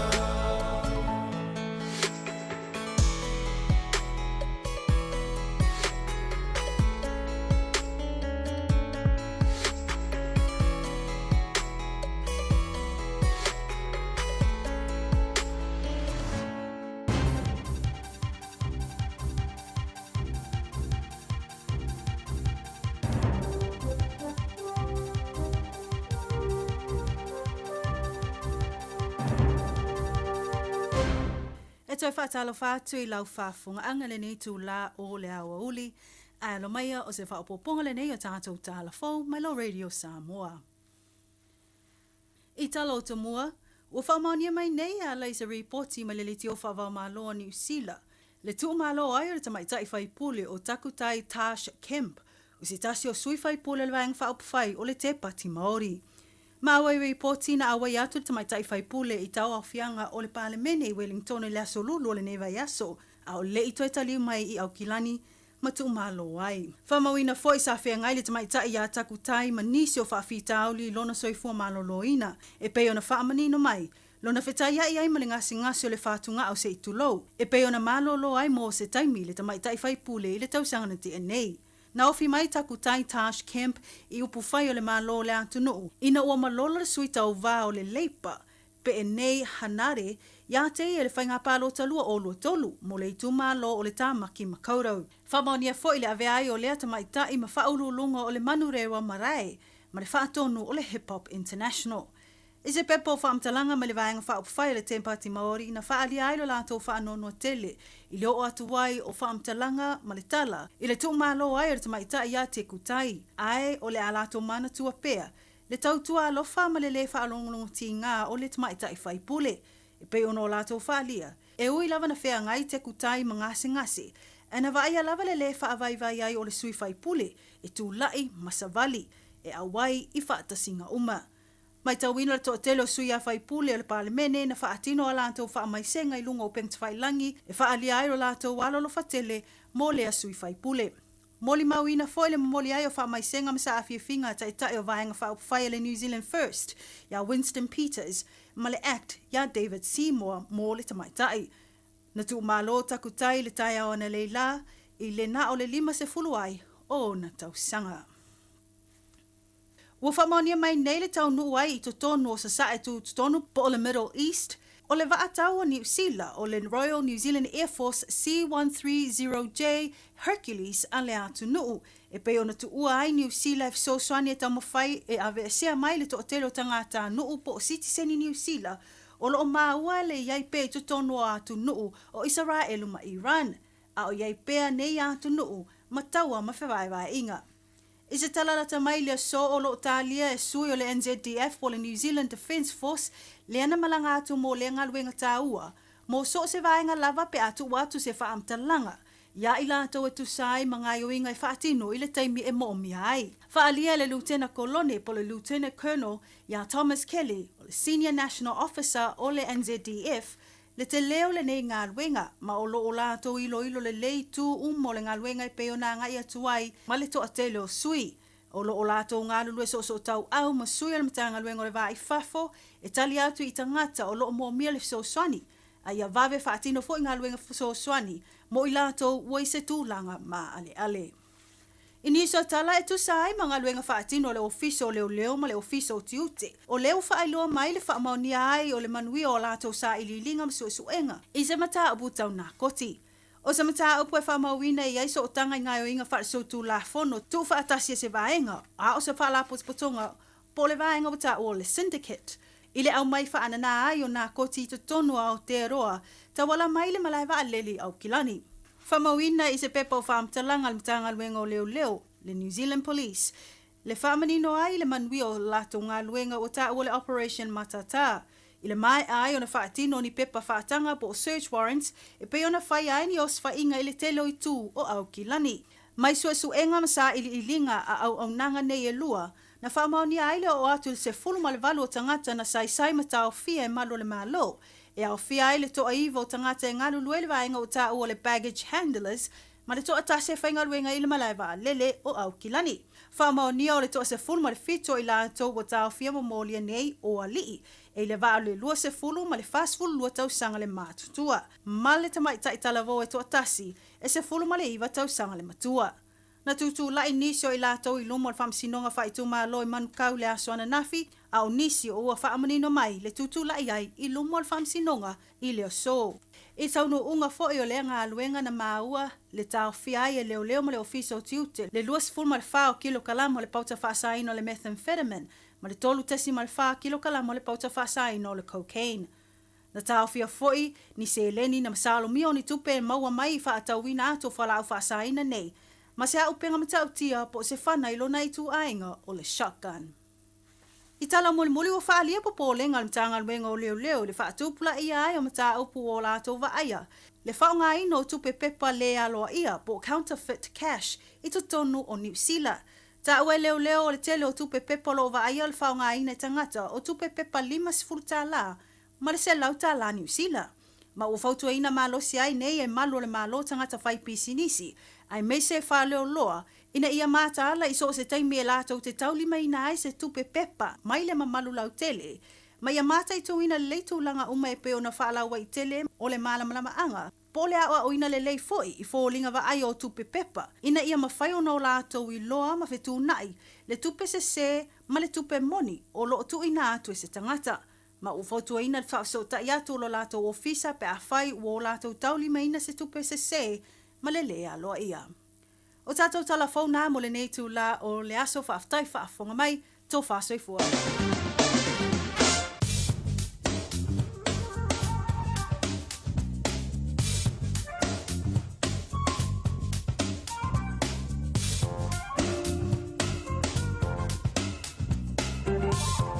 Le dawa whaafonga le tūrongo I se toi au dātu leo tātou talai peo rei whaafonga I le tūlai lua I la wau li dei. Na tapling na mafunga datu le fionga ya le ulua yali Aisha hu chula vango chula fo. Ola vinga de le tanto tala le tau langa yanto le poa nani mala so an tau mo au ki lani anto ai mo Samoa. Pamela ufisala va tau langa yanto le poa nani ola anto ulu va vasalo I wanga ya mai fiololo langi mai usavili inisi no fuanga. Ola malui le poa nani mo au ki lani sfulu lima tikeri ai ngoto le lai le sfulu whamirute e te ai le lima I le afia vinei. Ola venga wala so an tai au fa mela official vai tau e so an le lai le whamirute te ai le afo le fitu le tai au. E yei timunga inisi no fuanga e mai wha umi e anto ai le ma timunga mamafa I taimi e tūlata I le awauli. Whiololo la ia le mata uruwa vasalo I wanga. I le whatoa amatanga leo le awauli a tai au pe a tātou o lia. E ona mamafa fo I timunga I le fiafi a tai au. O savili o le whamaiangi mai I le tu I matu. E ma losilangi mai no fuanga ta lai mai whiololo. Ia le angi mai taimi o le awauli. So if I tell fan to a lo tanto to Sam Mola Venganila tanto talo le taulanga yanto I le poa na nei malea so a taiao. Malovi salva I taulo ye lapata inga moti munga mamafa lo fa malo sia pe mo laufanu o mo Samoa. Fontuanga mo lo longa lo fa malo sia pe mo Samoa. Ma fontuanga mo savili malo los. O lo fa malo sia fo I mo Samoa. Langa yantul po na nei ono ai to fato savili I taimi o timunga o le ayai. E mala so anta ole anta absolo I timu mai ona mamafa ai popo inisio no fuanga. Tulanga na pio yai. I winga le tangula ngata mo le so. Eva before I so anta mo I tanto I au kilani ma Samoa. Radio Samoa. Taslima ivatolu amo.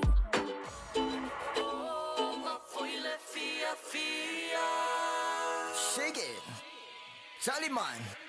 I say Polo, what's up? O sé que my brother. Kako we on fagi bella. So fa nga make la mai lau kama manga ya. Tawi ale ai masikumbe ile kama. Alufu iko kongu kanu waile alufa ile kumbe ai ole mafukanga. Ba ilo iko kongu waile alole sasa awa ingo mele nguku ole tawa. Usi wa kuyai ai fia ula vale fai mai oyele ai osipanga.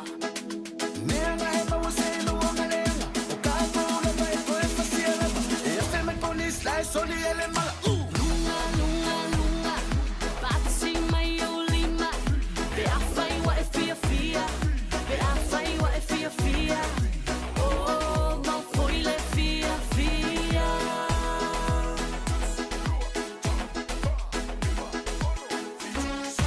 Lunga, lunga, lunga Lue lue mai lo ulu Be a fai wa e fia fia Be a fai wa e fia fia Oh,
sa ua no fuanga le nei ati au. O le ala leo lo tula i atu. O te manao e whaisi suinga o lo mātou ki tunu. O le ala leo le tuuina atu o lo uingoa. Ua te le sao au kilani ia te au. O lo utaimi la le nei e toi tau i atu ai. Wa o le lava ma tamatatu i fafo, o le ala leo lo utula i atu. E te leo mawhawhau te tula e mo le tau pitonu. O loa vanore nei e te tau vā i palota mō pitonu au kilani. Tanga i ane i le auckland.co.nz e te sila fiai. Le Little Feet Childcare. Tatala i le asonga fua a ngā i le aso whareile mai le fitu i le tae au, a ngā i le ono i le afiafi. Maua le avanoa o le pepe whato a whanau, a ngā i le 5 tausanga e a onga ai. E lua se fulu i tūla, e a onga i le tamaititi 3 tausanga a ngā i lunga, e a unoa ma se totongi. E mawhai o na piki lo walo i le tae au, matoi mo moli i le fale i le afiafi. Maua fua le lunch i aso uma. Talia wins quotes. Whafsota i loa la walo i le Little Feet Childcare, Luas Fuluono, Yates Road, Mangere East. Telefoni o iwa, 255 55 luaono. O iwa, 255 55 luaono. Matau te whaia ni fo aroi le aso lava e te fio mai ai i le Shine Dental, ai e iai e inga whaapitoa. Matau te salia le Afterpay, Zip, Q Cards, whaapea Wins Quotes i le Shine Dental. E whaia fua whaatalanoanga ma le ACC i le Shine Dental. Le aise te tongi mo whanau i le vao le se furulua i le se furuwalu tusanga i le Shine Dental. Talanoa mai le te tongi ino le whainga o nifo e whaonga ai le Zip, Smile Now, Pay Later. Le aise tului i le Shine Dental. A fio mai le 575 Great South Road, Manukau, pe bala au le lua fitu ono fafa. Lua fitu ono fafa mo le Shine Dental. O oes tamai tai sa moa i le bar se fulwaru mal tors fulwhau tau sanga. O le wata pena i whaalapu tonga sa moa le mana Dressed in Confidence se porkalame whale awa onga. E leise te tongi le aso fua, tors fulu iuni o le aso lulu, aso lua iulai. Mo i lato e lalai au kilani saute o lo sa ilinga luenga. E lua masina le afso sonia tua i te pena o e mo saunga luenga. O nei porkalame whale awa onga a fia i maleola manuia. E mo le tau maftanga, whaapela e mare ta vale piki ma moniai o e pe amana mia. Whafso tailo le Dressed in Confidence ile emeli hello at dressedinconfidence.co.nz petanga yan il Facebook o le Instagram au de MC le ne mano tawa tamai tai sa mo umai au kilani saute. Radio Samoa Tasilima i Batolu Amo Radio Samoa Tasilima i Batolu Amo Oli se ranga tātou whaasalonga whaapisi sila nei whaingola oli tua o ngā le whanau whaatala whantua i mātua ma awita walema le whanau wa o ngā lau tua o ngā le nei fo i whainga o lea. Wauli whai mali o tātou sa e o se kiane o lātou fusi pa ua whai o nei mo mi sta vale o te pole o lua fantasi mai le talenga ulungia pira pila tātou le tūtō mala uranga ala city cars i au ki lani sifo whantala whantu lungia malo na whai o le whaiva malo whalon sa i le nei fiafi wha malu toi sa viru. Ia mai se ngā whoi ngā whaaftai se o manu o leo o tā whenua i manu e lopu o mala. Ai whaaftai whoi sa maua sa enga se ia leo te lo leo ua whaafosia lo malosi ia ono le manu lulama mo vai tau o tato iai o lalo whoi lea watu pe whautuanga i manu o tato atu ia e puti nei o tantangata mātua i le manu lu. A se o manu whaafelo i atu le pa i o le atu lu e masani ai. Ia amata mai lava i maunga bao lunga se ia fia mamaiti. Io la fai ngā renga le tua lo tel fauto fa fa le malu ia wala lo la to foi bala ulia ia o fa no nga manu awana nga mo le langi mal malo le tua ia le vai nga o le fiafi ia fa fai se manu le ua ka fa anto ta ulia ia ai matawina foi mal le vai so ia le tele nei o tatu tangata sauto va mai ia e so soniantu i tau o tavale matulago me fa pena ia ai whaaftaise wanu i au tāwhi roi o lau e manu i mai le ngāna whaaloalo. Malo whaaftai wau ngā uwhala au iana mai e tā wana whia ulungia. Ia le watau leto etu tele ai pe o tia i le so. Ia ai toi lau sto ino teito lela a le wa mua tu le lei tono lana tu tusi lena e au mai. Ia au a fo ilona ia ngase le pisi le fiana ni. Ma ngā ia ngā kongu urungia. O le au te malosi se o manu, te pia roa e kiriba whala au te whala upai la utu atusi. Ia ono rau renga nuenga o kiriba. Ia, e mokoni ati lua whale. Ia wā fōi whaafonga mai la tulu, au pia mawhoi ma lefso swani la tulu. Whala au mai urungia, wai mwhaiana kiriba atu uma. ia le o danga fuala au pe ona e ka pa so nei le so Malo ia fa. o te foi stoi no ai o tongisia Ei, te manatu ei, o tongisia ei. ia o fa longo to al si fo tongisia o fa sina nga senga Ia, na pauale ia lea. fo toi e inu Ia, fuala ia. au ka o mo balos Ia tātou mana tua pēr ia tātou talo sanga whai pē. Ia e o mai aso whirangalo ua lewa na whaatari atu lo no ua urungia. Ia po o lea se tautua o lea se o nanga o lo whianga i ma o tau i nai au kila ni sifo wai. Pia na o lau talinga le te tautua mai i nai sisifo. moni lava se o manu le nga fa alo fa te tele lava ile tu nu sa to ba mai na va yaso ia ele lava un po nia tali ai le nga fa stai e o ia fo ile te tu la no tatu ta vale ia o nei vai tau se o manu ia wa mana ia tau sa no ta vale ma wa kai foi uma tatu tau ia o no tela tau sa na bo wantu ia fa solo mai tau sa ia o la foi lo tu la mo pisisi lo e nei pa o fa tuanga ale mo mo ia tu le lu ele le o mai tono lo toata tu talteranoa ia fa soa o me une fa soa tu ai ia o le tau o ta vale o tau sa mo ta vale o long kilometro ta vale ia ma le fetuna inga o tau o ta vale fua lava le paleni ma le inka molo ia ina ai inga o to ba mai ia ile nga fa ftaila ile va yaso ma le va yaso ile ai ase va yaso misi lua tolu ia pe tasi foi ia fa ftaile tua ia o maua ia le to afi le mu si o mato foi pito nei ai ono va mai o le ato nei tangate nei le o le sau o le o tele na afe mai ai le ta fa salonga tu sa o le telo teni todo tato no to ase mano ia o foi masania i wa eleinta o pe ta fa tala nai a telo ta vale o tono loto anto Toyota Nissan Honda o le foto o to tele a foto e nga mo nga Haiti ia mo se foi na yan capo ba na tangata no fotasi ia a lo tele foi tanto yuto lo ia tono loto a o lo maua tele tanto yuto ia o tau sanga le lei o lo tuaita vale lo afe su vale su fitu su viva lo sfulu ia fa solo mai tava la po io lo maua tanto fowili a mata tanto fowili na via su vale su fitu su viva le lei na via fo lo futasi na ia tu lo futolu e maua ma fowili so se tu aina Ford Ranger o Toyota Hilux ia o ta vale manei e fai mo fia na fa tau dei du sila wa ta vale dei ta vale la mo le fa sta wa ina vito no du sila nga fa lo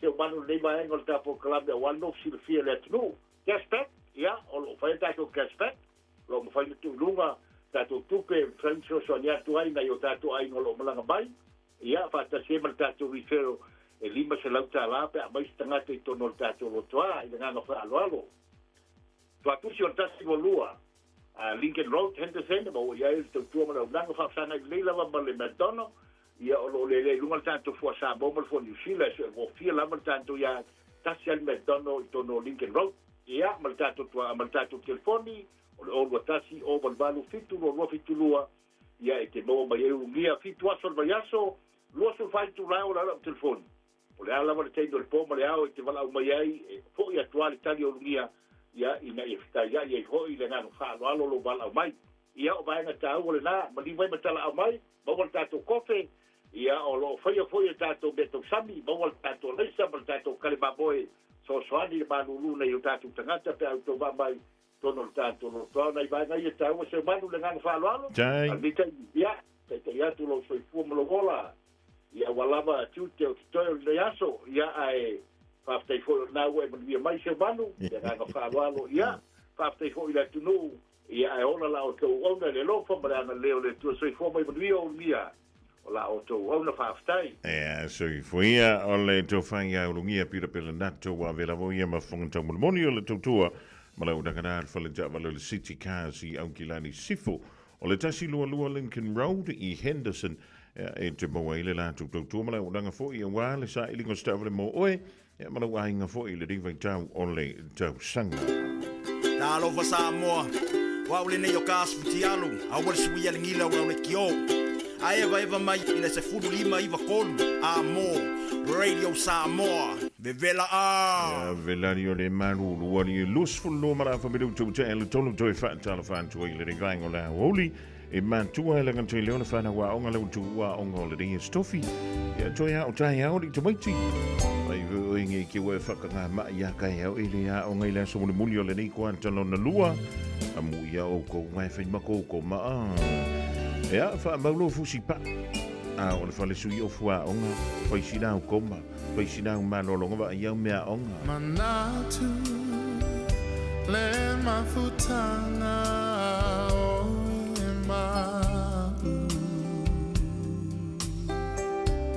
o e manatua maita o tu mawita i lo fatu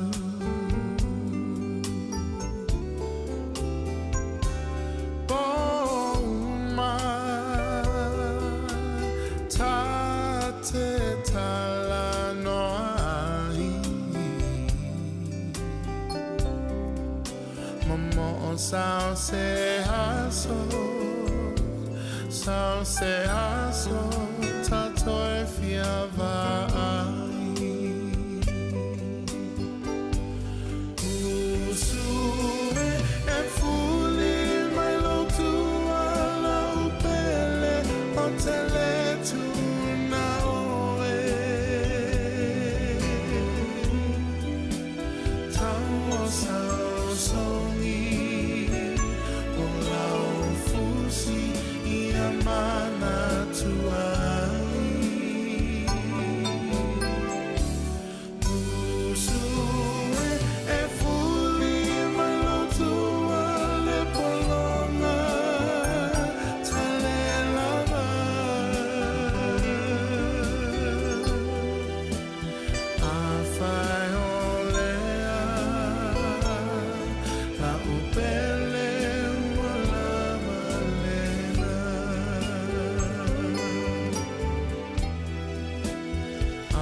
fai olea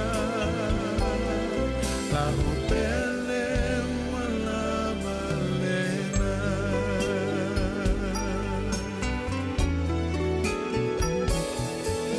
le fa no ua foli mai o ia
Yeah. Feel my fairly cool on running. You still shine more. Where my matter where you go, no matter where you are. Oh, oil sound, man. Not only that.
Fianga Jacob Lumo, young lady, lying on there. Only a finger to do Malafa, we them on the tofa, my no nishu ngan, wing and tutor my favor, no filima.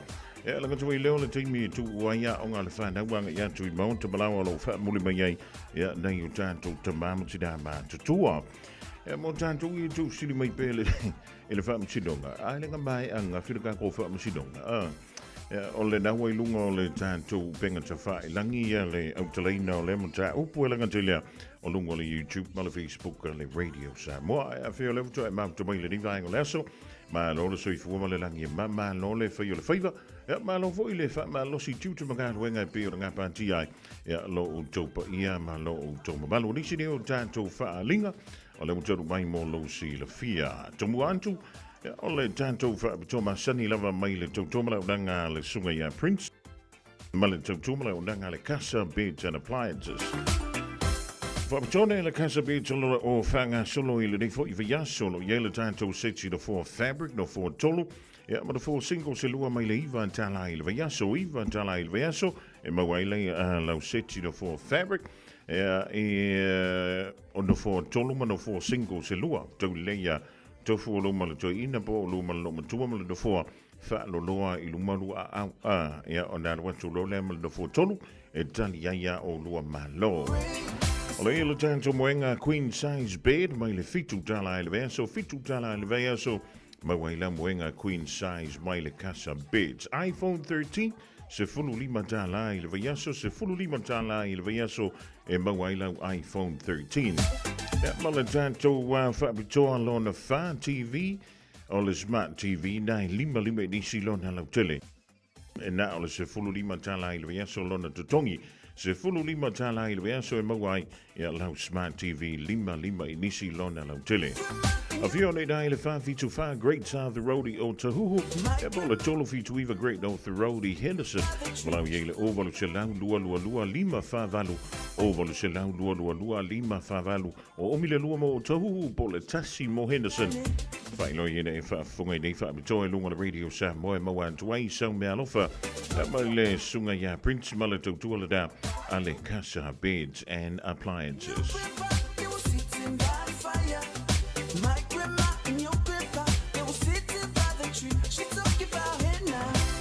Malaysia tātou whaasisilanga lewa taunu mai le tū malo o si umu. O le anta o tau ia sa o le vau filifili ia o tau pa ia whaalangia sa moa I New Zealand. Pa ia fo I whaale lotu o le anta o tau ia whaatai maene. Ai whaafua langa se leo mo le nei tū malo si umu. Pa ia sa so mua matama tu male ainga whale lua o tula whale le o le fonga le ala taua o tai le uo male whale tolu. Toi o le yaso na whaatau nuu leo le tātou posiva o le wha moe mo le kāle sia kātoliko I si umu I Samoa e pe o lo watasi ai le tū malo mai sa anga se ia pa ia mani noa e a manta I le se fulu le tai au le lotu whaafutai a fo le se fulu tu sia lau ma au e ala I vala au lia tā le se fulu ma le tasi o tau mafutanga o le tai au a mai a whaasolo ipo le mafutanga ia mawhaia marisi fief so sori mai O maloa le tātou lunch I hama fofonga lau ma au I hama sianga le lei o le amaua.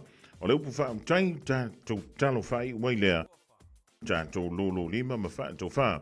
O le no whanga e whai ai o le kāle si men tutisi Samoa lua valu court down close I Mangele. O le hall a le malamalama o le ola ho le ola a whaatonu wina I le rei wha moe. Wha te tele o lo sainia le tātou wha silanga tāu o le da. E to fai ono tupu o la lafi, to fai ono Samuelu Tanuvasa. Lua to loa sua Samuelu, a sua o si o whalongo. Po tono pelenanto to fai ono, ma tu u talai pa tulapou. I le o lua fitu, lua ono iwa, fitu whalu ono. O lua fitu, lua ono iwa, fitu whalu ono. E ale tātou numera nai te vlau yei monisi whaamtalanga. E winga lava I le tātou wha moe le da mo le tūmalo o si umu whaafutai.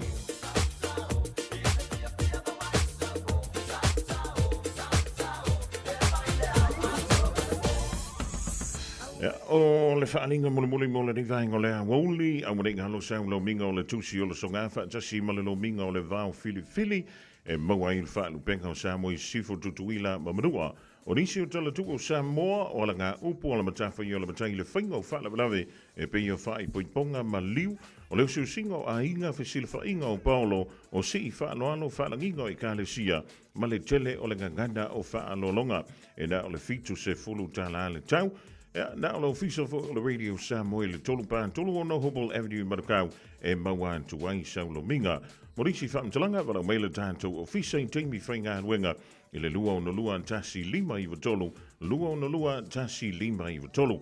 A whai le leilau sa ve ulunga lau telefoni wha awea ai. Ia, a ngai sa o e tā ilano le shopradiosamoa.co.nz shopradiosamoa.co.nz Ia, o na whai sa o mai a leo lau oka i so se anturu o lo e lalai o na lafo antu lea e le tūtuma lau danga ale Radio Samoa.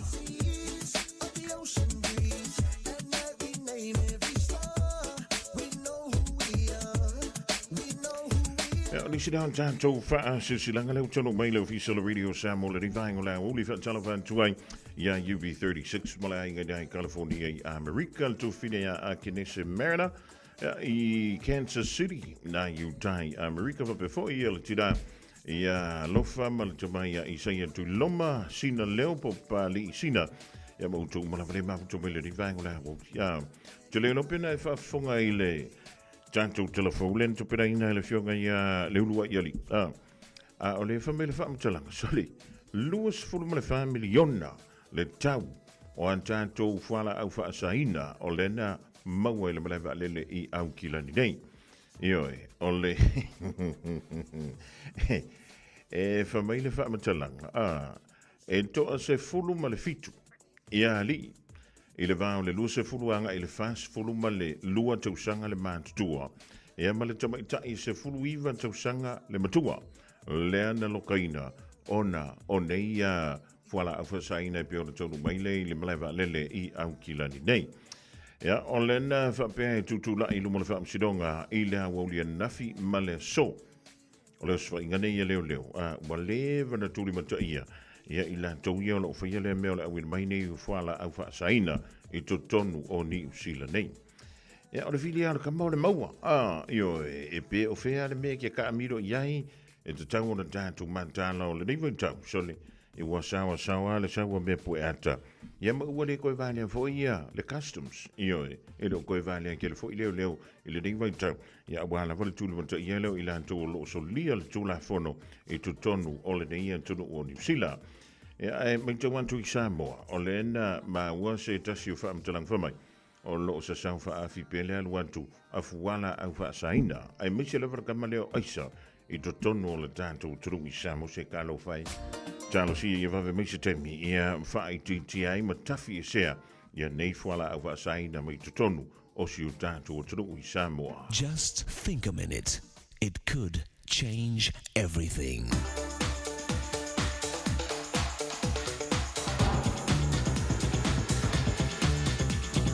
Think a minute. The statesman and financier Cecil Rhodes, who started his world-famous Rhodes Scholarships, was also known for being a fine dresser.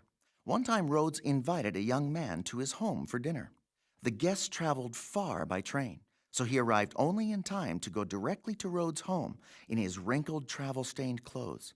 When he got there, he was embarrassed to see all the other guests wearing their finest evening clothes. But the host, Rhodes, was nowhere to be seen. A few moments later, Rhodes returned wearing a shabby old blue suit. The young man later learned that his host, the distinguished Mr. Rhodes, had been dressed in fine, formal evening clothes. But when he heard of his guest's embarrassment, he slipped away to change into an old suit. Grace is doing whatever it takes to make a person feel accepted. A passenger on a train was in the dining car looking over the lunch menu. The list included both a chicken sandwich and a chicken salad sandwich. He decided to get the chicken salad sandwich, but wrote chicken sandwich on the order slip. When the waiter brought the chicken sandwich, the customer became angry. Instead of showing the customer his order slip and that he was the one who made the mistake, the waiter kindly returned the chicken sandwich and brought the customer a chicken salad sandwich. Later, the customer picked up his order slip and saw that he had been wrong, not the waiter. So he apologized and offered to pay for both sandwiches. But the waiter said, "It's no problem, sir. I'm glad you ended up with the sandwich you wanted." Even though the waiter knew he was right and the customer was wrong, he was gracious and mature enough to take the blame first, allowing the customer to see his own mistake, and in the future to be more humble and not quick to blame others. That's the power of grace, to change our heart. The Bible says it's God's kindness that leads us to change. The creator of the universe showed us his amazing grace and kindness by humiliating himself and becoming a human being, to die and pay the penalty for all our sins and forgive us for our wrong living.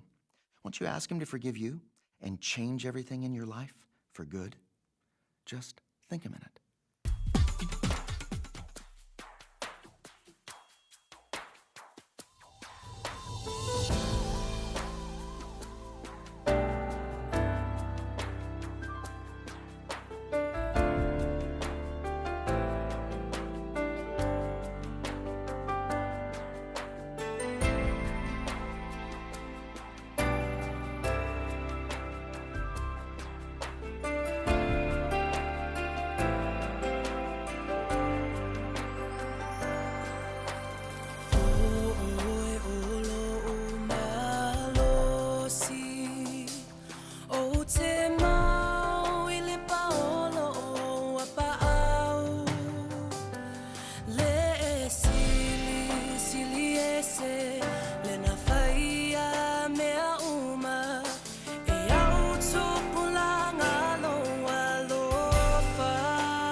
Sufo Maliena o leo fepese le Hallelujah Worship Team le rifo i vaeng o le fiafi wa tolu ngan tuai le tanto poloka la mena o le Think a Minute polo toi mafau i sina minute se tas. Le fa yellow fa unga le fiafi bija lu le awala sa o pekianu le awala alo ia pole awala mase se foi pe akim wa. O le o toe valu mo le afa me dute o na talea o le tula e wha.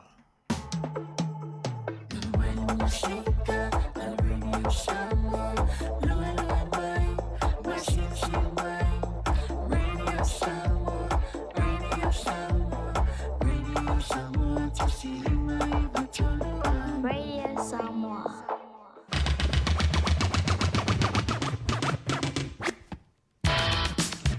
Ai le tu le fo le ni jafi sa mo ma palasi mai ti munga pe to lu mai wanga ma fa man we pe we ngo le tap.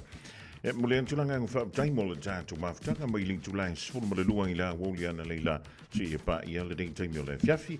La se ngana wale tau te mali e le tan tu maftanga ia matua tu te oi I lau titi fai tama te te yantu le tu lau tau sui fumala bantu ola pilo ia I luma nu ai le tu nu le so ante au ringa lo tatu tala me ia tu o le Pasifika male la no langi anto o le watu pena me le faltua ia Miriama ia I le tu lai fa o sui le no fo va tasi mai le fionga ia li anto se ve anto te mafuta ele polo kala mena o le nganga I fo faiva ia pa mai atatu tala mai le Pasifika male la no langi ile a fiefi dei Maruia te le lau singa o te toi ma whainga malo longa o le poa na ni toi tasi la so a onga o le whanau Ia ona e fiu foi la ia le ke e ma ia le kai au ka wai le po e le fale ma le tua au fuala au soifua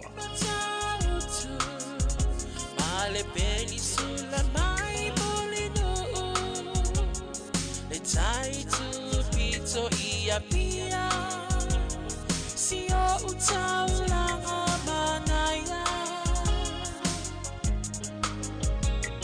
E fe pula fi mai le sau O ata uma o fetu o le lani E sulungi ia umasia uhani A o masa vali vali Le pasina se I esu solo Ia Samoa no uatulu Se I fai mafia fianga Ie mama atene matama Olo sisi vai ma pepese Matata lato tulele A oma e mane ilano ole ni Na oa oma si au kele